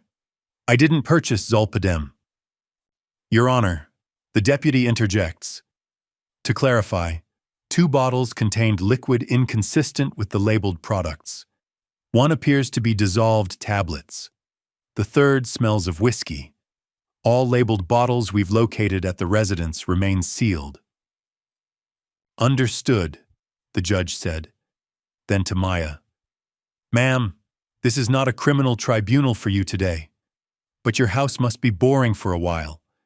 No friends of your husband's, no experiments, no new locks. You understand?" "Yes," Maya said. The tissue in her hand had become a damp rope. The judge's tone softened by a half-inch. "You can't fix what you didn't break, but you can stop participating. That's your job now." The door opened again. My son, Gavin, slipped in, his face wearing the apology he thought would fix everything. The judge didn't let the disruption be a disruption. "You missed case call," she said. "We've already heard testimony. Do you have anything to add before I rule?" He found the lawyer with the shiny briefcase, and a squeezed whisper passed like a note in 8th grade. Then he looked at me like a drowning person considers driftwood. "Dad," he started. "Address the court, sir," the judge said. He did the math and picked the only number available. I was trying to fix a mess. The notary was to get things clear legally so we could refinance, not to steal anything. The bottles? My wife misunderstood. I would never hurt my father. He's dramatic. We needed him calm so we could talk. That's all. The judge waited him out the way you wait out a microwave. No reason to open the door early. It just makes the next minute longer. "The court is not interested in why you think your father should be calm in your house while you transfer his house into your own name," she said. "We are interested in safety today." He started to say something, and his lawyer pulled his sleeve under the table. I remembered the boy with the grass-stained knees and the man on my porch at 1:10 a.m. practicing pitches he believed I would have to catch. "Here are my orders," the judge said, and the clerk's pen started its sprint. Temporary placement of the minor children with their mother. Father to have supervised parenting time twice weekly at the family visitation center. Father to undergo a substance use evaluation and an anger management intake within 10 days. No contact by father with Mr. Whitaker in any form except through counsel. Father shall not come within 250 feet of Mr. Whitaker's residence. Father shall surrender any keys to Mr. Whitaker's residence by 5:00 p.m. today to the sheriff's office. Law enforcement retains seized items pending the ongoing criminal investigation. Guardian ad litem to follow up in 14 days with a report.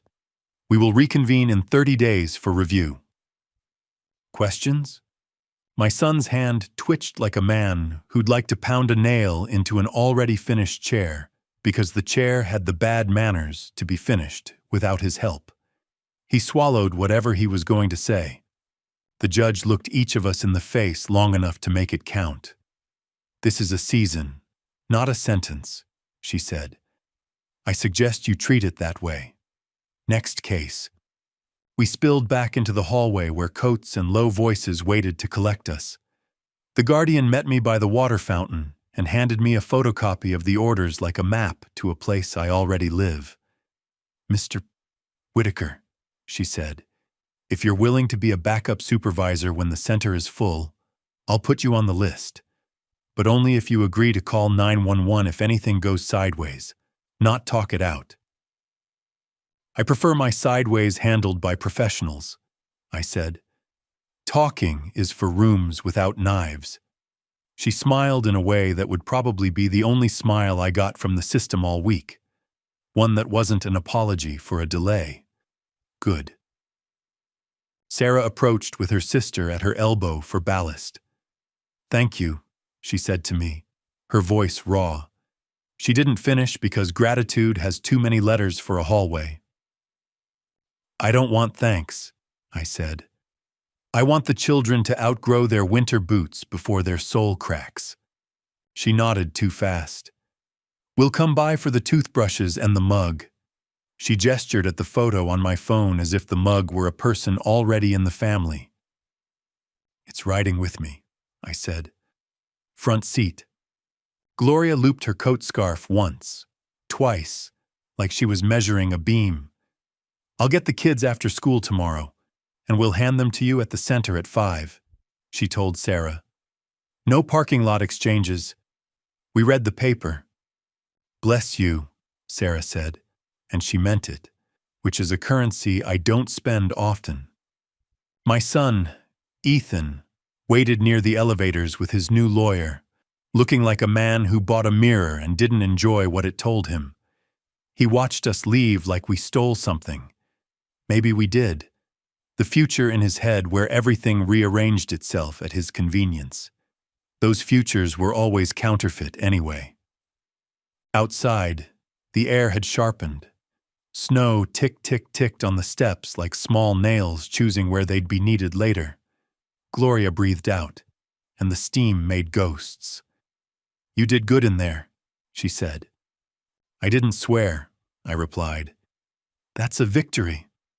We drove to her place for the afternoon because her living room had the children's shape in it, and mine for a few hours would smell like court papers and decisions.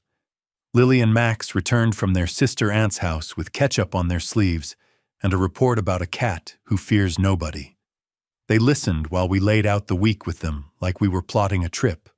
School, the supervised room with toys you can't take home. Pancakes Saturday. We didn't say their father's name for a while.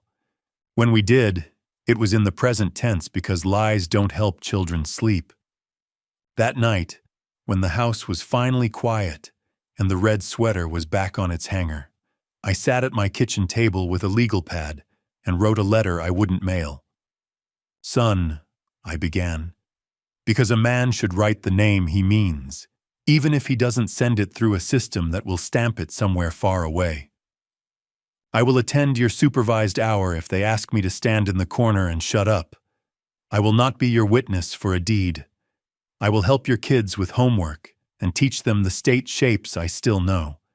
And I will not move my furniture into a storage unit because you found a notary who travels. I stopped. I drew a box around the next sentence because it mattered. I love you, and I will watch you do this without me. At the bottom, I wrote the phrase. The judge said, season, not sentence, and underlined it. Not because it's hopeful, but because it's true in the way winter is true. It ends when it's done, not because you ask. Before bed, I went outside with my boots unlaced because old habits outlive good sense. I stood on the porch and looked at the street where the plow had left a lip of ice at the curb. A trip hazard for a man who forgets his own feet. Across the way, Mrs. Ortega's lights glowed fat and cheerful, and for a second, I let myself believe houses do choose sides. After all, the trick is to be the person a house can root for.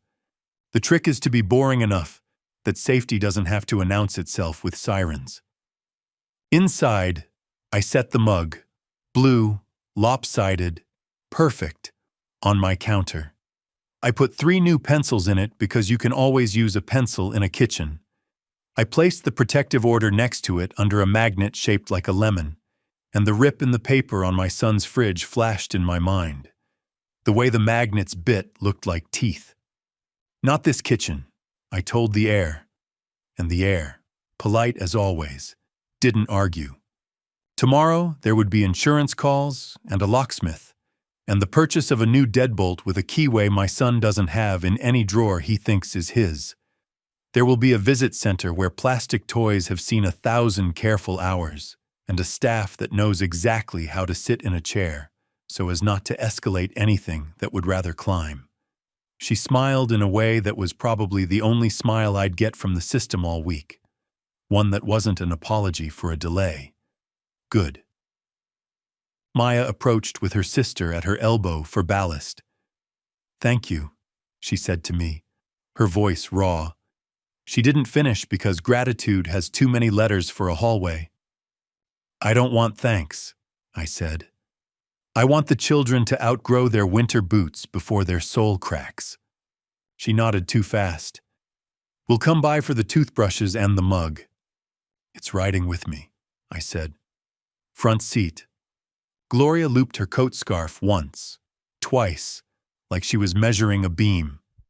I'll get the kids after school tomorrow, and we'll hand them to you at the center at 5, she told Maya. No parking lot exchanges.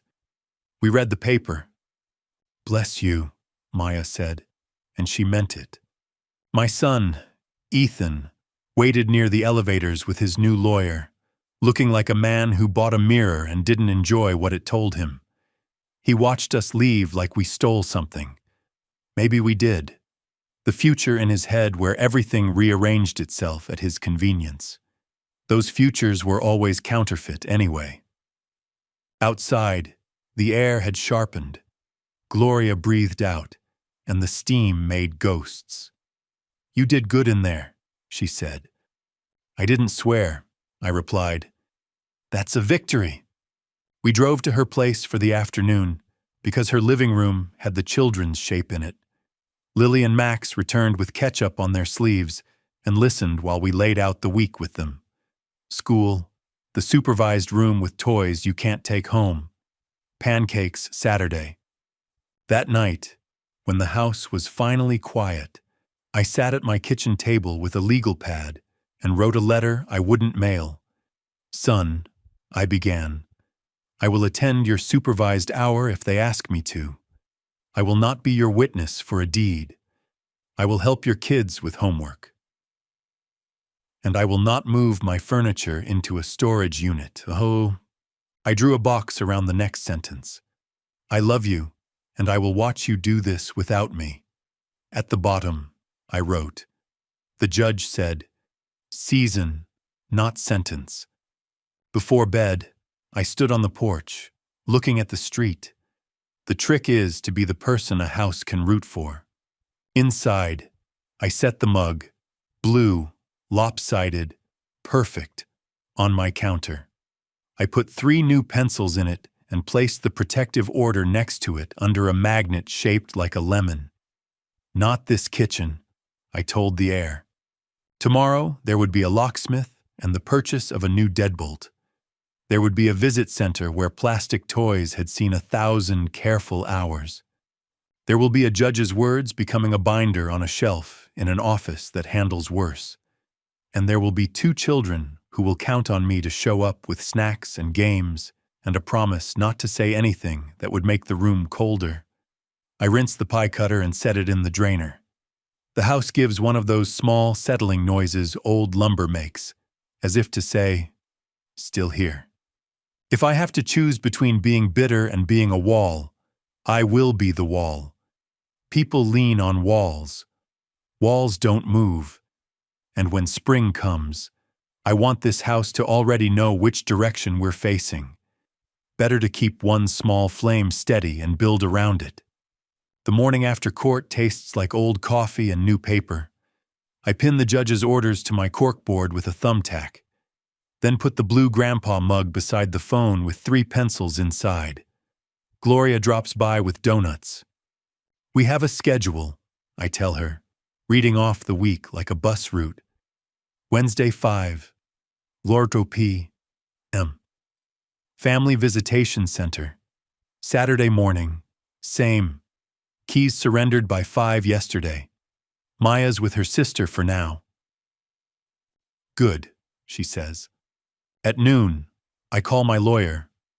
We should update some things, I say. Executive, healthcare proxy, instructions for the house. If I step in a pothole wrong, I want the path clear. I make a list. Names of people who show up when it's hard. The list is shorter than it used to be and somehow heavier. At the bottom, I write the children's names in block letters. The Family Visitation Center looks like every room that has ever tried to be safer than the rest of the world. Low shelves, laminated posters with rules, use gentle hands, use inside words, If you need help, ask. A staffer named Serena shakes my hand. If you're backup, she says, you sit in the corner and pretend the world is smaller than it feels. We'll intervene if anyone makes it bigger than it should be. I'm good at corners, I tell her. I worked a lifetime near rails and edges. Lily runs at me, a direct line of math proofs and freckles. Max follows. Grandpa, they have Connect 4, he announces. They also have a no syrup policy, I say, bending to hug them. We will respect it like gentlemen. Ethan enters a minute later with a counselor and a smile he calibrated in the car. This concludes the story segment, leaving the family in the supervised process of separation and recovery. The room tilted around the edges as Ethan entered. Serena, the staffer, positioned herself in a chair chosen to be soft enough not to feel like surveillance, yet hard enough to remind everyone why we were here. Hey, kiddos, my son said, his hands out, expecting two people to fit inside his reach. Look at this place. They did, because they are children, and rooms do matter. He talked about their school day, their cat at their aunt's, a new video game trailer. The counselor complimented his positive engagement like she was practicing praise she could deploy later.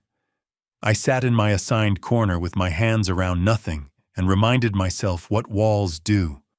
Hold weight. Leave a little air for breath. Refuse to argue with the weather. When the hour ended, and it ended exactly at 60 minutes because safety is a metronome, Ethan stood halfway, like part of him wanted to bolt and the other part wanted to argue, and none of him wanted to say what mattered. He looked at me once. The look bounced. Good job, Serena said to the room, which was not about merit so much as about we all survived the first turn. On the drive home, I told the kids about my plan for Saturday. Pancakes shaped like states. No cheating by claiming circles are Ohio. Ohio is sort of a circle, Lily argued, but with a hat. Hatless, I decreed. If we can't see Lake Erie from the skillet, it doesn't count. At my house, we did small chores because work calms hands. Max lined up AA batteries in a row on the counter and announced they looked like marching soldiers. Lily read the instructions from a model airplane kit with the seriousness of a person who knows that a wing is not just a wing, but the argument a thing makes with gravity. We started seedlings on the sunny window over the sink because February is eager or it is nothing. I showed them how to pinch the peat pods and tuck the tomato seeds in.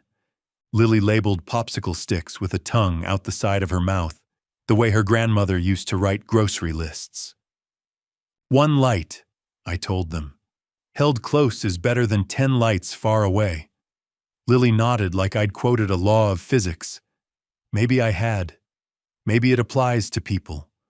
At night, when the house got quiet, I pulled out my bank statements and the college brochures my wife collected.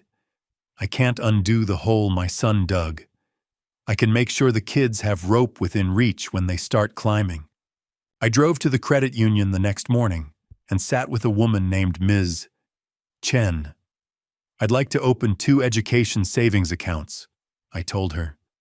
Modest, automatic, the kind of slow that adds up.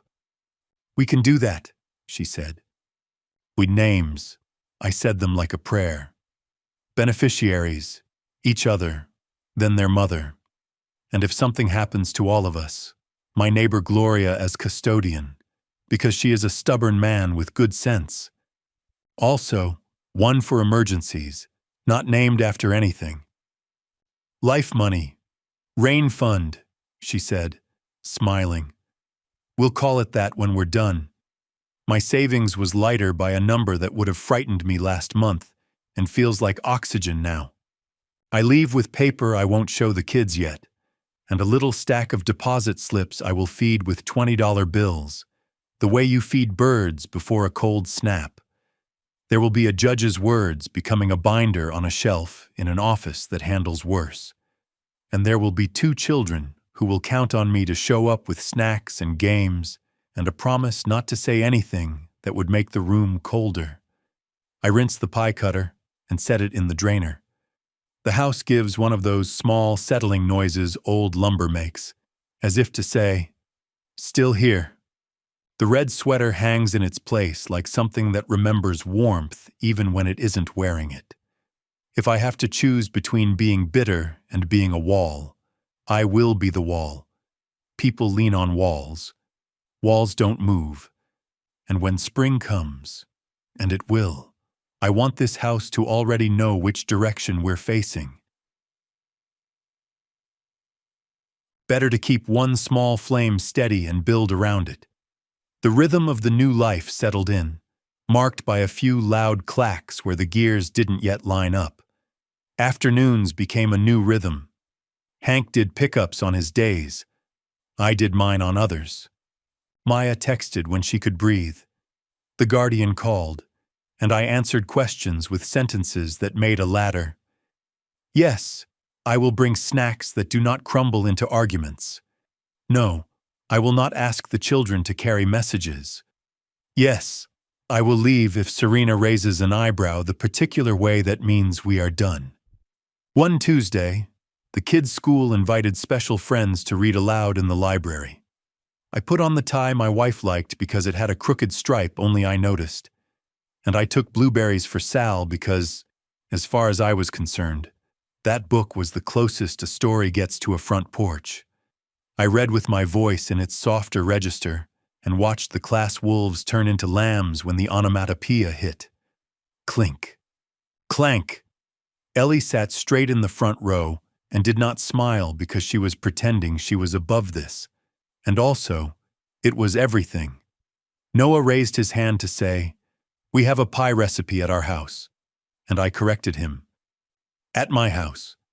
The librarian pretended she didn't see what the correction cost. That weekend, letters arrived like a weather front. One from the prosecutor's office, in an envelope that refused to be anything else. Charges filed against my son. Administering a substance without consent. Attempted coercion. Interference with custody. The words were staccato and shaped like consequences. Another arrived from a lender addressed to Maya, care of her sister's address, with the tone of paper that mistakes foreclosure for a form of neighborliness. Notice of default. Sale scheduled in 60 days. The same old lie from different mouths. It's just business. I took the letters to Hank's kitchen because his table had seen as many hard conversations as mine, and it's good to change rooms when the words are heavy. "We can pay the arrears," I said, and the sentence nearly broke itself on my tongue. Or part of them, or the deposit on a new place before the gavel drops. I can't plug his hole. I can put boards over the kids' heads. Hank poured coffee black as a decision. "Boards first," he said. "Then we see if there's paint left." Maya agreed like a person hanging onto a handrail. "I won't ask you for money." "You're not," I said. "I'm telling you, my Christmas present to myself is hearing your children argue about where to put their winter boots in an entryway you can afford." We went to see a small rental on the south side of Lakeview with radiator heat, and a landlord who said boilers like the world's simplest poem. The entryway was 3 steps deep and smelled like dust that has been good, not the kind that hides secrets. The bedrooms were narrow as an apology, but the windows got morning light, and the kitchen had a proper table corner where a kid could do math while soup decided to be soup. The rent was honest. The deposit was ugly. I paid it with the money I once saved for a trip to see a lake bigger than my feelings, and discovered the lake I needed was here the whole time.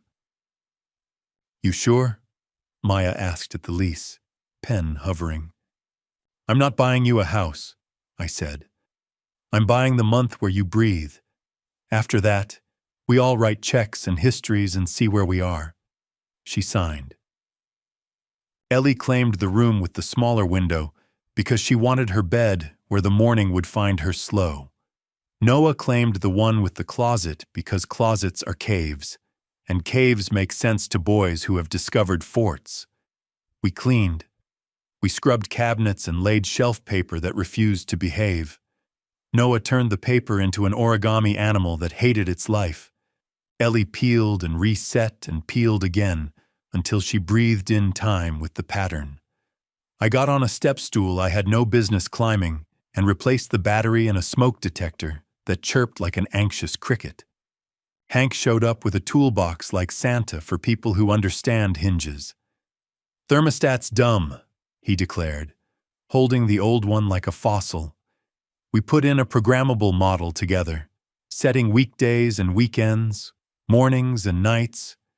We gave warmth a schedule so it could show up even when nobody remembered to ask. At dinner in the new kitchen, we ate grilled cheese because butter and bread is a covenant. The kids dunked triangles in tomato soup, and the steam fogged their faces in a way that made every adult at the table want to use the good camera. I brought over the children's toothbrushes from my place in a Ziploc and set them in a cup next to the sink. Not the blue mug that stays at my house with the pencils. We need one anchor per address. 2 anchors is how boats tear themselves in storms. The family visitation center became a place with predictable rituals, like church. Check in, sign the clipboard. Hands checked for nothing but nerves. My son brought a board game one week and tried to reteach his kids how to be a family, without mentioning how he almost traded them for a deed. The counselor praised parent-led play. Maya and I sat in chairs that belonged to the state and practiced not saying, "Remember when," unless the memory could carry itself without doing anybody injury. Once, midway through Candyland, Noah said, "Can we all be at Grandpa's house again when it snows?" Ethan looked up like the board of directors called him back into the room. His face loosened, then shut. He said, "Someday," like a man hoping the sound of a word can do the work it is not yet permitted to do. "Someday," I echoed. Serena raised that particular eyebrow. "So," I added, "when the grown-ups do the paperwork, right?" The kids accepted this because children accept the way gravity works, even when they don't admire it. At my house, my seedlings stretched like they believe in spring. We rotated the tray a quarter turn each morning so they didn't grow crooked, chasing light we can't afford. Ellie charted the heights on graph paper, coloring each bar a different shade of hope. Noah learned the trick of misting with a spray bottle. Safety is a habit you feed the way you feed pets. On Thursdays, I went to the credit union and pushed a little money across the counter toward the rain fund and the kids' future. On Fridays, I took soup to Maya's new kitchen and fixed the door latch that didn't catch unless you told it a joke. Hank and I installed a deadbolt with a keyway my son doesn't have in any drawer he thinks is his. When the locksmith handed over the tiny paper envelope with the spare keys and said, "Keep one somewhere nobody will think to look," I slipped one into the back of my wife's old cookbook under chicken and dumplings, because the only thief who ever looked there was the kind who steals time. The setback arrived the way bad news likes to, on a Tuesday when the sun was being cocky. A letter from my son's lawyer to mine, thick with words that tried to be knives. My client is concerned about alienation. He asserts his father is unduly influencing the minors and their mother. He demands the immediate return of certain personal property left at Mr. Whitaker's residence. The list that followed included the pie cutter, which made me laugh so hard the sound scared the little seedlings. There was also a line about my grandfather's hubristic withholding of familial resources, which is a long way to say no tastes bad. My lawyer called. "Ignore the heat," he said. "We'll return anything that is his and not evidence. The rest is smoke." "Smoke still stings," I said. "Put a fan in the window," he replied. The next visitation, Ethan arrived late with a jaw tuned too tight. He played checkers the way a man checks crossword boxes, not like a person glad to be in a room with his children. When the hour ended, he lingered by the coat tree. "Dad," he started. Serena tilted her head a fraction. We all saw the permission slip that would not be signed. "Not here," I said, and my voice didn't shake, which is a miracle or good blood pressure. "Talk to your lawyer, not through your kids." He looked like he wanted to throw a piece. A king, maybe, across the carpet just to see something fly. He didn't. The wall held. He left. It was the first good choice I had seen him make since he decided to be charming in a kitchen with the wrong bottle in his hand. I blessed it in silence all the way to the parking lot. Ethan didn't look back. The moment he disappeared around the corner of the brick building, the weight in the air lifted, leaving only the quiet sound of tires on asphalt and the promise of a clear path for the children. At the end of the month, the guardian ad litem came to my house for her scheduled check-in. She took off her shoes at the door without being asked, a gesture of respect for a house that had been through a war. She saw the mug, the laminated chart of seedlings taped to the fridge with their progress tracked in crayon. She saw the protective order under the lemon magnet and pretended not to read it, because nobody needs to be cataloged more than once. She sat at my kitchen table, her gaze systematic and precise. "Mr. Whitaker, what do you do when you get angry?" "We ice sand," I said, showing her a cutting board I'd taken down to the clean grain. "And I walk, and I write letters I don't mail, and I put money in accounts with other people's names on them." I explained the savings plans. The kind of money that takes a long time to become anything, which is a good way to measure patience. She wrote that down like it was an answer to a question the form truly cared about. "Do you want him to go to jail?" she asked, which was not a trick, just a light turned on. "I want my grandchildren safe," I said. "I want my son honest. If jail is a bridge to either, then yes. If it is only a room with fluorescent lights where he learns better tricks, then no. I don't get to choose. I only get to stand where the children can find me when they're ready to leave a room." She nodded, accepting my boundaries as facts. "Thank you." That evening, the power flickered twice and failed. The house made the sound of an apology. I lit 2 candles in hurricane glasses, because our fire marshal would haunt me if I did it any other way. The radiator pipes sighed like a tired choir. I called Maya. "We're out, too. We've got blankets and tomato soup if you need a pot to warm on a camp stove." She laughed. The good kind. The one that makes a person 5 years younger for exactly 8 seconds. "We're okay," she said. "Noah's wearing 2 sweaters and Ellie is negotiating with a flashlight." "Tell her to be kind," I said. "Flashlights don't owe her anything." "We'll try," she said. Then, softer, "Thank you for the month." "It's only a month," I said, and what I meant was I would pay another if I had to and call it groceries for the heart. When the lights thudded back to life, the furnace ran with a newly earnest sound. I blew out the candles and sat in the chair my wife used to claim when the weather shook. I put the broken pencil in the blue mug alongside the sharp one, because broken things belong in kitchen tools, too. The seedlings leaned toward the window because plants are hopeful fools and also correct. On the last Saturday of the month, the children and I made pancakes shaped like states, and I disqualified 2 that looked suspiciously like blobs. We did Maine right on the 3rd try. We failed Wisconsin because the skillet refused to admit the concept of a door peninsula. We didn't even attempt the Great Lakes. "That's a soup map," I declared. "And this is a griddle day." After breakfast, we made 3 holes in a cedar board for plant markers. Noah wrote beans like the word was a cat and might run away. Ellie painted a tiny red sweater in the corner of the tomato marker. "Spring soon," Noah announced. "It's a season, not a sentence," I said. Ellie rolled her eyes because grown-ups love to quote judges like scripture when it suits them. We put on coats and walked the block to Hank's because he claimed he'd invented hot chocolate that tastes like campfire. It tasted like chocolate that sat near a campfire and heard stories without getting smoke in its eyes. On the way home, we stopped at Maya's and brought the kids inside to see the sunset throw nickels at the new kitchen window. We stood there, me, Maya, two children who have memorized our faces as if they were map legends, and listened to the house try out its own version of warm. The setback arrived the way bad news likes to, on a Tuesday when the sun was being cocky.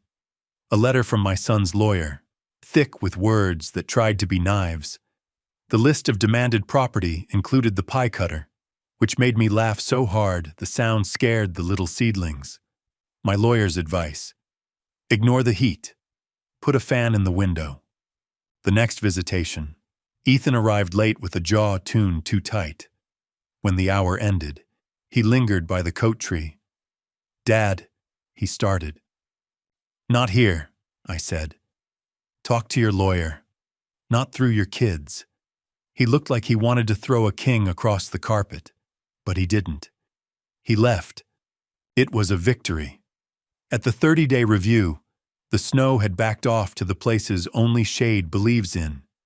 The judge was a woman who respected the physics of calendars. The Guardian's report was clean. My son's lawyer was there, silent now. The judge kept the scaffolding where it was. Supervised visits continue. No contact between me and my son outside counsel. The process was working. When I got home, the mailbox had one more envelope, thin from the county. Our 60-day review, a date, a time. I tucked it in my inside coat pocket and patted it like a man checks his wallet in a crowd. I looked at the seedlings. One tomato had pushed 2 true leaves and looked suddenly like a plant and not a project. I whispered to it like an old fool. "You and me," I said. "No heroics, just roots and light." The phone buzzed against the counter. A text from my son. "I'm starting counseling. Court ordered. Don't be smug." Then a second. "Tell the kids I'm trying." I didn't reply. I tell the children what is good for them, and not a leverage point for anybody else. I did one more small thing before I slept. I took the recipe card for apple pie off the clip by the pantry and wrote on the back, "What stays warm is what we feed. Feed wisely." I put it back, front side out, the measurements showing, because sweetness is also a skill. When I turned off the last lamp, the house breathed in and out like a patient on a good monitor. The protective order under the lemon magnet stared at me with its official face, and for once, it didn't feel like a grief. It felt like scaffolding, which is to say a temporary kindness you owe a structure you hope will stand on its own. The season was changing.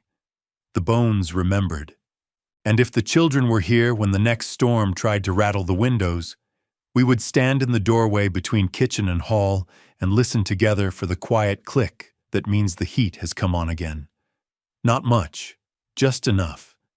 That's how you begin to build a season you can live through. The judge's final instruction after the 30-day review was simple. "Build boring routines," she said, and banged the gavel like a sensible door closing against a draft. I took that instruction home like lumber. We started with the garden beds out back. 2 8-foot cedar rectangles. I overbuilt them, screwing the corners tight because I trusted wood more when it felt like it could survive cousins. Noah measured with a tape he treated like a dragon's tail. 6.5, 6.5. "Grandpa, what's this tiny line?" "A 16th, I told him. "Smaller than a crumb, big enough to ruin a shelf." Ellie held the level and set her mouth like she'd taken an oath on a hardware catalog. We squared the beds with diagonals and talked about how triangles tell a truth that rectangles will sometimes lie about. Hank came through the gate with soil in the back of his truck and a grin. We dumped, raked, tamped, and I said out loud the sentences a garden deserves to hear. Roots go down because we tell them they can. Water, but not too much. Wind can be a coach. Ellie tucked in the markers we made, tomato, basil, beans, and painted one small red sweater in the corner of the last stake, then rolled her eyes at herself and kept it anyway. I went to my lawyer on a Thursday with a worn list. We put the house in a trust, with my name now and the kids' names later. Words like successor trustee and no forced sale to satisfy third-party debts sat on the deed like braces on a teenager. Ugly for a minute, protective for years. Hank agreed to be the grown-up if I stopped being available without permission. He pretended to grumble about it, then read every line twice.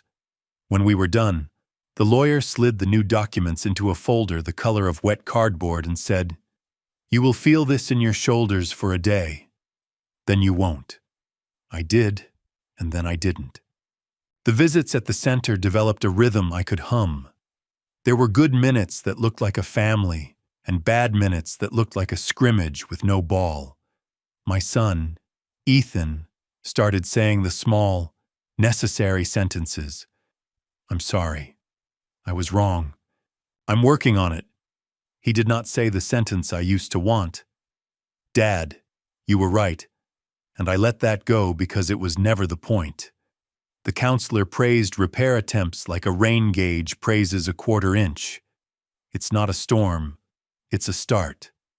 Money remained what it is. Arithmetic plus worry.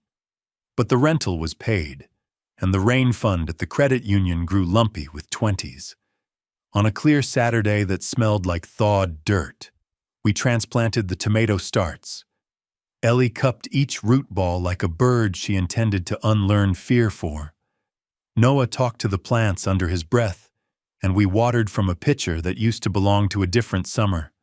The kids laughed, and the sound made a porch on the whole block. Late April pulled a trick she's famous for.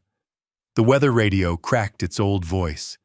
Severe thunderstorm warning, hail, wind, funnel cloud possible. The siren in Lakeview woke like a dinosaur singing scales. I didn't bother with the basement.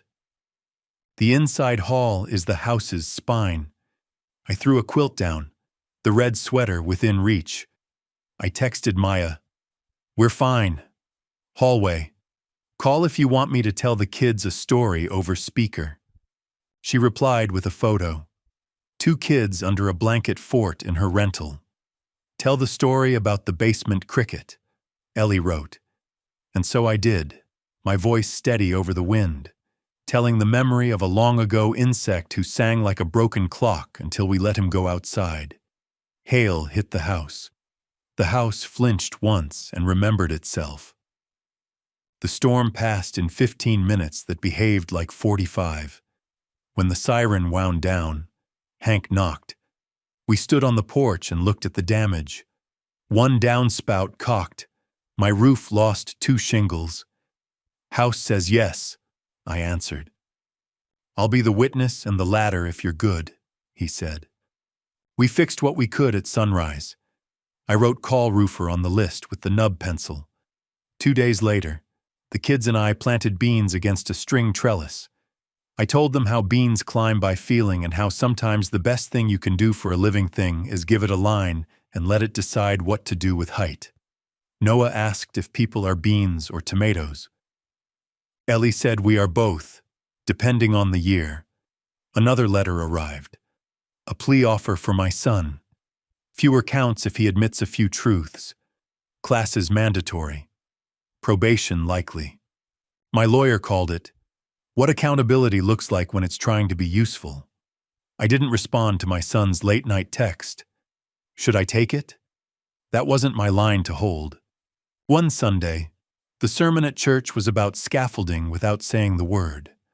I updated my will on the same day I rotated the tomato cages. The lawyer had me sign in 3 places I'd never put ink before. "This keeps anyone from ever again waving a pen at you when you're supposed to be cutting pie," he said. He asked me what to name the trust. Call it porch ink, I said, and he actually wrote it down. One evening, Maya and the kids came for dinner without a holiday's permission. It felt bigger than a hearing. We ate at the table that has heard goodbyes and test results. Ellie went quiet at the doorway between kitchen and hall and put her palm flat against the trim where we've measured summers. When I'm taller than this line, she said, tapping the last pencil mark. Will I still be allowed to stand here? Yes, I said. That's how you'll know where you came from. The night before the next review, the beans found the string.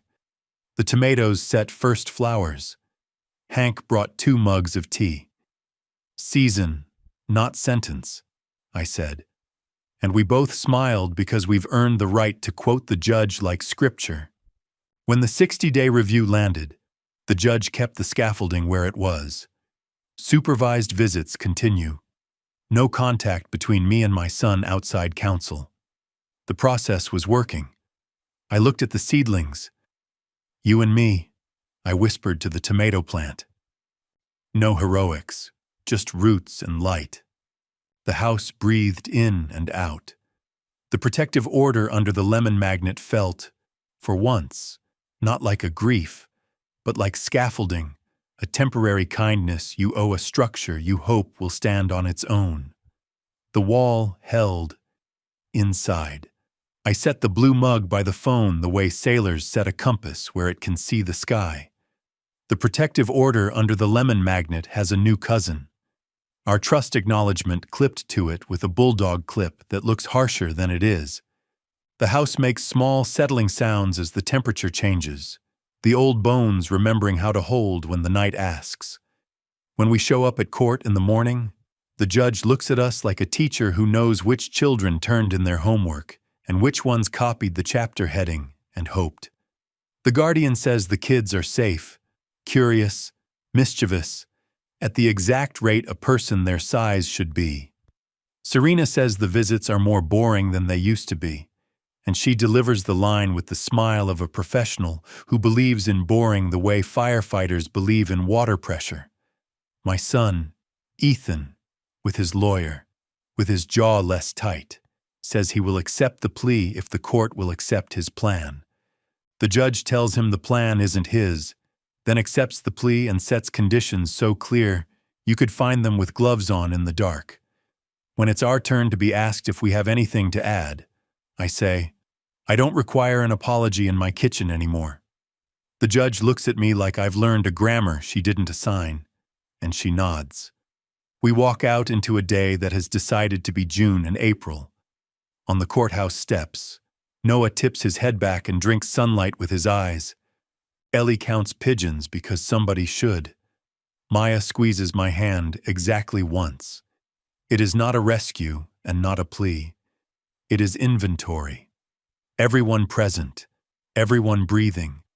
Back home, the house breathes with us. I hammer one last stake at the corner of the tomato bed, more for my head than for the plants. I set the pie on the sill to cool because some cliches have earned tenure. I write a new sentence on the back of the recipe card under the one I wrote in winter. What stays strong is what we brace. Brace wisely. After dinner, the kids and I stand again in the doorway between kitchen and hall. We speak the addresses that matter, the numbers you need when the night forgets your name. We practice the code phrase we retired. I left the red sweater in the freezer and giggle because it has become what we wanted it to be. Ridiculous. We invent a new one for fun that we will never need because it belongs to a season we have already lived through. Then we put the pencils back in the mug and the mug back on its spot and ourselves back in the work of being ordinary. Toward dark, a breeze lifts the curtains and the whole house shivers the way a dog does after a bath. Less burdened. The tomato flowers close their small hands. The bean tips grope for the next knot and find it without help. I pour 2 inches of water into a glass and set it by the sink for the nighttime pills, just as I have done since my doctor told me I should. I turn the thermostat down 1 degree because good houses respect the bill. I lock the door and put my palm flat against it, as if saying grace. Somewhere across town, a man I made is writing his name under terms he didn't get to choose. Somewhere closer, two small people are asleep in a rental that smells like soap and gratitude and radiator heat. In my pocket sits a key folded paper-thin by a lawyer's printer. New ink where there used to be risk. On my counter sits a blue mug that says a name I keep earning. If the storm comes back as storms do, the house will do what I built it to do and what it learned to do long before me. Stand, flex, hold. And if it doesn't, if something older than lumber ever asks me to move, I have a list of people to call, a plan that keeps the children's hands on warm cups, and a neighbor who knocks the way help should. As long as I'm breathing, this place is not for sale. Not the walls, not the rules, not the quiet we've taught these rooms to keep. The season is changing. The bones remember. And out back under a sky that forgives, two bean vines find the string and go where they're meant to go without asking anybody's permission.